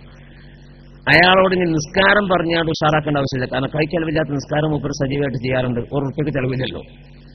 ആ ആളോട് പിന്നെ പിസ്കനായതിന്റെ പേരിൽ മറ്റാളുകൾക്ക് ഒരു സഹായം നൽകാത്തൊരു സ്വഭാവക്കാരനായപ്പോ മൂപ്പരോട് നിബിധങ്ങൾ പറഞ്ഞു, അയ്യുൽ അഅമാലി അഫ്ളലു, ഏറ്റവും നല്ല സൽക്കർമ്മം ഏതാന്ന് ചോദിച്ചപ്പോ മറ്റുള്ളവർക്ക് ദാനം ചെയ്യാനാണ്. നേരെ മറിച്ച് ദാനം ചെയ്യാനൊക്കെ ഉഷാറുള്ള ആളുകൾ ഉണ്ടാവും ചിലപ്പോ. അത്തരം ആളുകൾ വന്ന് ഏറ്റവും നല്ല അമൽ ഏതാന്ന് ചോദിച്ചാൽ അവരോട് പറയലേ നിസ്കരിക്കലാണ് എന്നായിരിക്കും. കാരണം ആ വിഷയത്തിലാണ് മൂപ്പർക്ക് വലിയ പോരായ്മ ഉണ്ടെങ്കിൽ അത് നികത്താൻ വേണ്ടി അങ്ങനെ പറയും. അപ്പൊ ഇത് ആരാണ് ചോദ്യക്കാര്? അതിനനുസരിച്ച് മറുപടി പറയാം. ആ രൂപത്തിലാണ് ചോദിക്കുന്നത്. അയ്യു സയാനബി, ഏത് സൈനബ? ഇബ്നു മസ്ഊദിന്റെ ഭാര്യ സൈനബയാണ്. ഇത് കേട്ടപാട് ഹബീബായ നബി തങ്ങൾ പറയുകയാണ്, ലഹുമാ അജ്റാൻ, അജ്റു സദഖത്തി വ അജ്റുൽ ഖറാബ. ഖാല റസൂലുള്ളാഹി, ആ 2 സ്ത്രീകൾക്കും 2 പ്രതിഫലമാണ് ഭർത്താക്കന്മാർക്ക് കൊടുത്താൽ കിട്ടുന്നത്. ഒന്ന് കുടുംബബന്ധം പുലർത്തിയതിന്റെ പ്രതിഫലമാണ്, രണ്ടാമത്തേത് ദാനധർമ്മത്തിന്റെ പ്രതിഫലവുമാണ് എന്ന് ഖാല റസൂലുള്ളാഹി. പുറമക്കാർക്ക് കൊടുത്താൽ സ്വതക്കന്റെ കൂലിയെ കിട്ടുമെങ്കിൽ ഭർത്താവിന് കൊടുത്താൽ സ്വതക്കന്റെ കൂലിയും ഖറാബത്തി, ബന്ധം പുലർത്തിയതിന്റെ, കുടുംബബന്ധം പുലർത്തിയതിന്റെ പ്രതിഫലവുമാണ് എന്ന് ഹബീബായ മുഹമ്മദ് മുസ്തഫ. മാനം കാക്കാൻ വേണ്ടി ഇബ്നു മസ്ഊദിന്റെ ഭാര്യ ശ്രമിച്ചത്. ഇതാണ് എന്റെ വിഷയം. മഹാനായ നബി തങ്ങൾ അതാണ് നമ്മെ പഠിപ്പിച്ചത്. ഭർത്താവിന്റെ മാനവും അദ്ദേഹത്തിന്റെ ആ അഭിമാനവും നഷ്ടപ്പെടാത്ത രൂപത്തിലാണ് അവരോട് നിങ്ങൾ പെരുമാറേണ്ടത്. അവരുടെ മനസ്സിനെ വേദനിപ്പിക്കുന്ന ഒന്നുമേ ഉണ്ടാകരുത്. ഞാൻ അവസാനിപ്പിക്കുകയാണ്. ബഹുമാനപ്പെട്ട നബി സല്ലല്ലാഹു അലൈഹി വസല്ലം തങ്ങൾ ഒരിക്കൽ മകളെ കെട്ടിച്ചു വിട്ടുണ്ടല്ലോ. അലി ഇബ്നു അബീ ത്വാലിബാണ് ഭർത്താവ്. ഭർത്താവിനോടൊപ്പം കഴിഞ്ഞുകൂടുന്ന മകള്, ആ മകളുടെ വിവരങ്ങൾ അറിയാൻ വേണ്ടി ഒരിക്കൽ വീട്ടിലേക്ക് വരികയാ. മകൾ ഫാത്തിമ ബീവി കരഞ്ഞുകൊണ്ടിരിക്കുകയാണ്. ഫാത്തിമ ബീവിയോട് ചോദിക്കുകയാണ്, നിബിധങ്ങൾ ഫാത്തിമ, എന്തിനാണ് നീ കരയുന്നത്? എന്താണ് നിന്നെ വ്യാകുലപ്പെടുത്തിക്കൊണ്ടിരിക്കുന്നത്? എന്തിനു വേണ്ടിയാണ് നീ കണ്ണീരൊലിപ്പിക്കുന്നത്? നിബിധങ്ങളോട് ഫാത്തിമ ബീവി എന്ന മോള് പറയുകയാണ്, ഉപ്പ ഒന്നുമില്ല, ഒന്നുമില്ല ഉപ്പ, ഒരു പ്രശ്നവുമില്ല. മഹാനായ നിബിധങ്ങൾ എങ്ങനെ വെറുതെ വിടോ? ഒന്നും ഞാനിപ്പോ കരയില്ലല്ലോ. കരയാൻ എന്തെങ്കിലും കാരണം ഉണ്ടാകുമല്ലോ, അത് പറ ഫാത്തിമ. എന്തോ ഒരു പ്രശ്നം നിനക്കുണ്ടല്ലോ, അത് പറയ്. വല്ലാതെ നിർബന്ധിച്ചപ്പോ പറയല്ലാതെ നിർവാഹമില്ലാന്നായപ്പോ ഫാത്തിമ ബീവി പറഞ്ഞു, വല്ലാതെ നിങ്ങൾ നിർബന്ധിച്ച് ചോദിച്ചുകൊണ്ട് ഞാൻ പറയട്ടെ, ഞാൻ എന്റെ ഭർത്താവ് അലി തങ്ങളും തമ്മിൽ അങ്ങോട്ടും ഇങ്ങോട്ടും കുറച്ച് വർത്താനുണ്ട്, കുറച്ച് കശപിശുണ്ടായി. അതിന്റെ ഇടയിൽ അങ്ങോട്ടും ഇങ്ങോട്ടും നല്ല പറയുന്നുണ്ട്. അതിന്റെ ഇടയിൽ എന്റെ തൊള്ളോണ്ട് ഒരു വാക്ക് വന്നുപോയി. അത് വരാൻ പാടില്ലാത്തതായിരുന്നു, അങ്ങനെ വന്നുപോയി. പക്ഷെ ആ വരാൻ പാടില്ലാത്ത, പറയാൻ പാടില്ലാത്ത ആ വാക്ക് ഉപയോഗിച്ചതോടെ എന്റെ ഭർത്താവ് അലി തങ്ങൾ വല്ലാതെ മാനസികമായി തളർന്നു, മാനസികമായി ടെൻഷനായി. മഹാനവർകൾ എന്നോട് പറഞ്ഞു, ഫാത്തിമ, നീ എന്റെ ഭാര്യയല്ലേ, ഞാൻ നിന്റെ ഭർത്താവല്ലേ, ഭർത്താവായ എന്നോട് നീ ആ വാക്ക് പറഞ്ഞല്ലോ, അതെന്റെ മനസ്സിന്റെ ഉള്ളിൽ തട്ടിയിട്ടുണ്ട്, എനിക്കത് പൊറുക്കാൻ കഴിയില്ല. ഞാൻ എന്റെ ഭർത്താവിനോട് പറഞ്ഞു, ഭർത്താവെ പറ്റിപ്പോയതാ, ഒന്നുപോയതാ, നിങ്ങൾ എനിക്ക് പൊറുത്തു തരണം, അത് എനിക്ക് മാപ്പാക്കി തരണം. ഭർത്താവിനോട് ഞാൻ പലവട്ടം പറഞ്ഞു, നീ തങ്ങൾ മാപ്പാക്കാൻ തയ്യാറായില്ല. വാക്ക് അങ്ങനെ വന്നുപോയി നബിയെ, നാക്കിൽ നിന്നും വന്നുപോയതാണ് ഉപ്പ. ഞാൻ ഒരുപാട് തവണ മാപ്പ് ും എന്റെ ഭർത്താവും മാപ്പ് നൽകാൻ തയ്യാറായില്ല. അങ്ങനെ പറഞ്ഞു 72 വട്ടം ഞാൻ അദ്ദേഹത്തോട് മാപ്പപേക്ഷിച്ചു. 73ാമത്തെ വട്ടം മാപ്പ് ചോദിക്കുമ്പോഴാണ് എന്റെ ഭർത്താവ് അത് വിട്ടുവീഴ്ച ചെയ്ത് തന്നത്. എന്റെ മനസ്സിനേറ്റ മുറിവാണ്. തന്നെ മേലിൽ ഇങ്ങനെ ഒരു വാക്ക് നീ പറഞ്ഞേക്കരുത്, പറഞ്ഞതോ പറഞ്ഞു, ഞാനത് പൊരുത്തപ്പെട്ട് തന്നേക്കാം, മേലിൽ അത് പറഞ്ഞേക്കരുത് എന്ന് പറഞ്ഞുകൊണ്ട് എന്നെ ശാസിക്കുകയും ചെയ്തു. അങ്ങനെ ഒരു വാക്ക് എന്റെ ഭർത്താവിന്റെ മുന്നിൽ പറഞ്ഞല്ലോ എന്ന രൂപത്തിൽ എന്റെ മനസ്സിനെ അടക്കാൻ കഴിയാത്ത സങ്കടം വന്നുവരികയാണ്. അതുകൊണ്ടാണ് കരഞ്ഞു പോകുന്നത് എന്ന് ഹബീബായ നിബിധങ്ങളെന്ന ഉപ്പ. ആ ഉപ്പയുടെ മുന്നിൽ മകള് പറഞ്ഞപ്പോ എന്താണ് ഉപ്പ പ്രതികരിച്ചത്? പെണ്ണു രക്ഷിതാക്കളെ, നാം എന്താണ് പറയുക? നമ്മുടെ മരുമകനിൽ നിന്ന്, നമ്മുടെ മകളിൽ നിന്ന് ഇങ്ങനെ ഒരു വാക്ക് മരുമകനെതിരിൽ വരികയും തന്റെ മകള് 12 വട്ടം 25 വട്ടം 70 വട്ടം 72 വട്ടം ഒക്കെ കാൽ പിടിച്ച് പൊരുത്തപ്പെടിയിട്ടിട്ട് ഒന്ന് പൊരുത്തപ്പെട്ട് കൊടുക്കാതിരിക്കുകയും ചെയ്താൽ പൊതുവെ നാം കുറ്റപ്പെടുത്താറ് മരുമകനെയല്ലേ. വല്ലാത്തൊരു ദുസ്വഭാവിയാണ് എനിക്ക് മരുമോനായി കിട്ടിയത്. അങ്ങനെ ഒരു അപാകത, അങ്ങനെ ഒരു അബദ്ധം നാക്കിൽ നിന്ന് വരും, സ്വാഭാവികമല്ലേ? അതൊക്കെ വന്നതിന് ഇത്ര വട്ടം കേണപേക്ഷിച്ച് എന്ന മകൾ ആവശ്യപ്പെട്ടിട്ട് പോലും ഒന്ന് പുറത്തു കൊടുക്കാൻ മനസ്സില്ലാത്ത മക്കൾ വെട്ടിക്കാരൻ എന്നൊക്കെ വിചാരിച്ച് മരുമകളെ കുറിച്ച് ആക്ഷേപമായി നാം ചിന്തിക്കുന്നുവെങ്കിൽ ഹബീബായ നിബിധങ്ങൾ പറഞ്ഞ വാക്കെന്താ പൊന്നു സഹോദരിമാരെ? യാ ഫാത്തിമത്തോ ഇൻ മുത്തികബിലാൻ തുള്ളിയാലിയ മാ സല്ലൈതു അലൈകി. എടി ഫാത്തിമ, നിന്റെ ഭർത്താവ് അലിയാരില്ലേ, അലിയാരെ വേദനിപ്പിക്കുന്ന വാക്ക് നീ പറഞ്ഞില്ലേ, അങ്ങനെ നിന്റെ ഭർത്താവിനോട് നീ പൊരുത്തപ്പെടുവിച്ചില്ലേ? അങ്ങനെ പൊരുത്തപ്പെട്ട് തരുന്നതിന് മുമ്പ്, നിന്റെ ഭർത്താവിന്റെ പൊരുത്തം നിനക്ക് ലഭിക്കുന്നതിന് മുമ്പ് നീയെങ്ങാനും മരണപ്പെട്ടിരുന്നുവെങ്കിലോ മാ സല്ലൈതു അലൈകി, നിന്റെ പേരിൽ ഞാൻ മയ്യിത്ത് നിസ്കരിക്കുകയായിരുന്നു. എടേ, നിന്റെ പേരിൽ ഞാൻ മയ്യിത്ത് നിസ്കരിക്കാവൂലായിരുന്നു.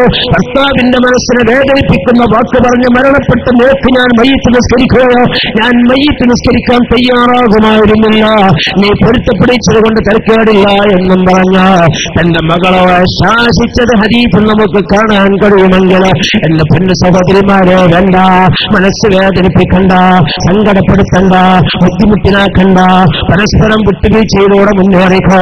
അങ്ങോട്ടും ഇങ്ങോട്ടും വധൂവരന്മാരായി വിട്ട് കഴിഞ്ഞു കൂടുമ്പോ പലപ്പോഴും അങ്ങോട്ട് വെറുപ്പ് ഇങ്ങോട്ട് വെറുപ്പുള്ളത് അവരിൽ നിന്നുണ്ടായേക്കാം, നമുക്ക് അങ്ങോട്ട് വെറുപ്പുള്ളതും ചെയ്തിട്ടുണ്ടാകാം.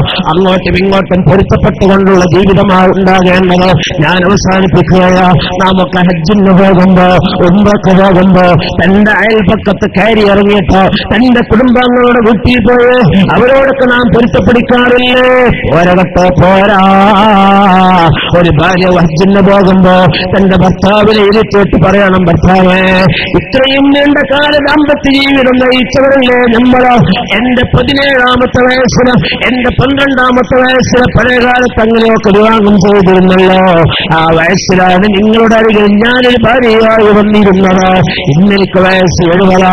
ഇപ്പോഴാണ് ഹജ്ജിന്റെ ഉംറക്ക് പോകാൻ അവസരം ലഭിച്ചിരിക്കുന്നത്. 12 വയസ്സ് മുതൽക്ക് ഇങ്ങോട്ടുള്ള ദാമ്പത്യ ജീവിതത്തിനിടയിൽ ഭർത്താവ് എന്ന നിലയിൽ അങ്ങയോട് അപമര്യാദയായി പലപ്പോഴും ഞാൻ പിന്മാറിയിട്ടുണ്ട്. അതൊക്കെയും എനിക്ക് പുറത്തു തരണേ എന്ന് പറഞ്ഞുകൊണ്ട് പൊരുത്തപ്പെടിക്കേണ്ടതല്ലേ? ഒരു ഭർത്താവാണ് ഹജ്ജും ഉംറക്ക് പോകുന്നത് എങ്കിൽ അയൽപ്പക്കക്കാരോട് കുടുംബാംഗങ്ങളോട് പൊരുത്തപ്പെടിക്കുന്നതിനേക്കാളേറെ അതിന്റെ മുമ്പ് ആദ്യമായി നാം പൊരുത്തപ്പെടിക്കേണ്ടത് ഭാര്യമാരോടല്ലേ? അവളോട് പറയാൻ പാടില്ലാത്തത് പറഞ്ഞിട്ടില്ലേ? അവളോട് പറയാൻ പാടില്ലാത്തത് പറഞ്ഞിട്ടില്ലേ? അവളോട് ചെയ്യാൻ പാടില്ലാത്തത് ചെയ്തിട്ടില്ലേ? അവളെ മാനസികമായി തളർത്തിട്ടില്ലേ? അങ്ങോട്ടും ഇങ്ങോട്ടും പൊരുത്തപ്പെടിക്കണ്ടേ? അങ്ങനെ മനസ്സംതൃപ്തിയോട് കൂടെ ചെയ്താലല്ലേ ആ ഹജ്ജ് പൂർണ്ണമായി ഹജ്ജായി സ്വീകരിക്കപ്പെടുകയുള്ളൂ. അതിനാൽ വിട്ടുവീഴ്ച ചെയ്തോ, പരസ്പരം സഹകരണത്തോട് കൂടെ നീങ്ങിക്കോ. അങ്ങനെയുള്ള ജീവിതം നയിക്കുമ്പോഴാണ് അവർക്കിടയിൽ അല്ലാഹുവിന്റെ റഹ്മത്തുണ്ടാവുക, റഹ്മത്തിന്റെ മലായികത്തുൽ കിറാമിന്റെ സാന്നിധ്യം ഉണ്ടാവുക. അങ്ങനെ വധൂവരന്മാർക്കിടയിൽ ഒരു സൗഹൃദമുണ്ടായി അങ്ങനെ സന്തോഷകരമായി ജീവിച്ചെന്ന് മരണപ്പെട്ടാൽ അല്ലാഹുവിനെ ഇഷ്ടപ്പെടുത്തി അല്ലാഹുക്ക് ചെയ്യേണ്ടുന്ന ബാധ്യതകൾ നിറവേറ്റിക്കൊണ്ട് ചെയ്തവരായാൽ നാളെ മഹ്ശറ ലോകത്തും മാത്രമല്ല നാളെ സ്വർഗീയ ലോകത്തും അവർ തരുണീമണികളായി, അവർ ദമ്പതികളായി, അവർ വധൂവരന്മാരായി കഴിഞ്ഞു കൂടുന്നവരാ. ആ ലോക ജീവിതത്തിന് പരിധിയില്ല. അവിടെ കാലാകാലവുമാണ്. ആ സ്വർഗമെന്നത് ശാശ്വതമാണ്. ആ ഖാലിദായ ശാശ്വതമായ സ്വർഗത്തിലും വധൂവരന്മാരായി സന്തോഷകരമായി ജീവിക്കുന്നവരിൽ അല്ലാഹു നമ്മയൊക്കെ ഉൾപ്പെടുത്തുമാറാകട്ടെ എന്ന് ദുആ ചെയ്ത് സമയദൈർഘ്യം ഭയന്ന് ഞാൻ അവസാനിപ്പിക്കുകയാണ്. 1-2 സാധനങ്ങളുണ്ട് ലേലം ചെയ്യാൻ. അത് ഉസ്താദ് ലേലം ചെയ്യുമ്പോൾ ഉന്നത വിലക്ക് വിളിച്ചെടുത്ത് പെട്ടെന്ന് നമുക്ക് നേർക്ക അനുഭവം.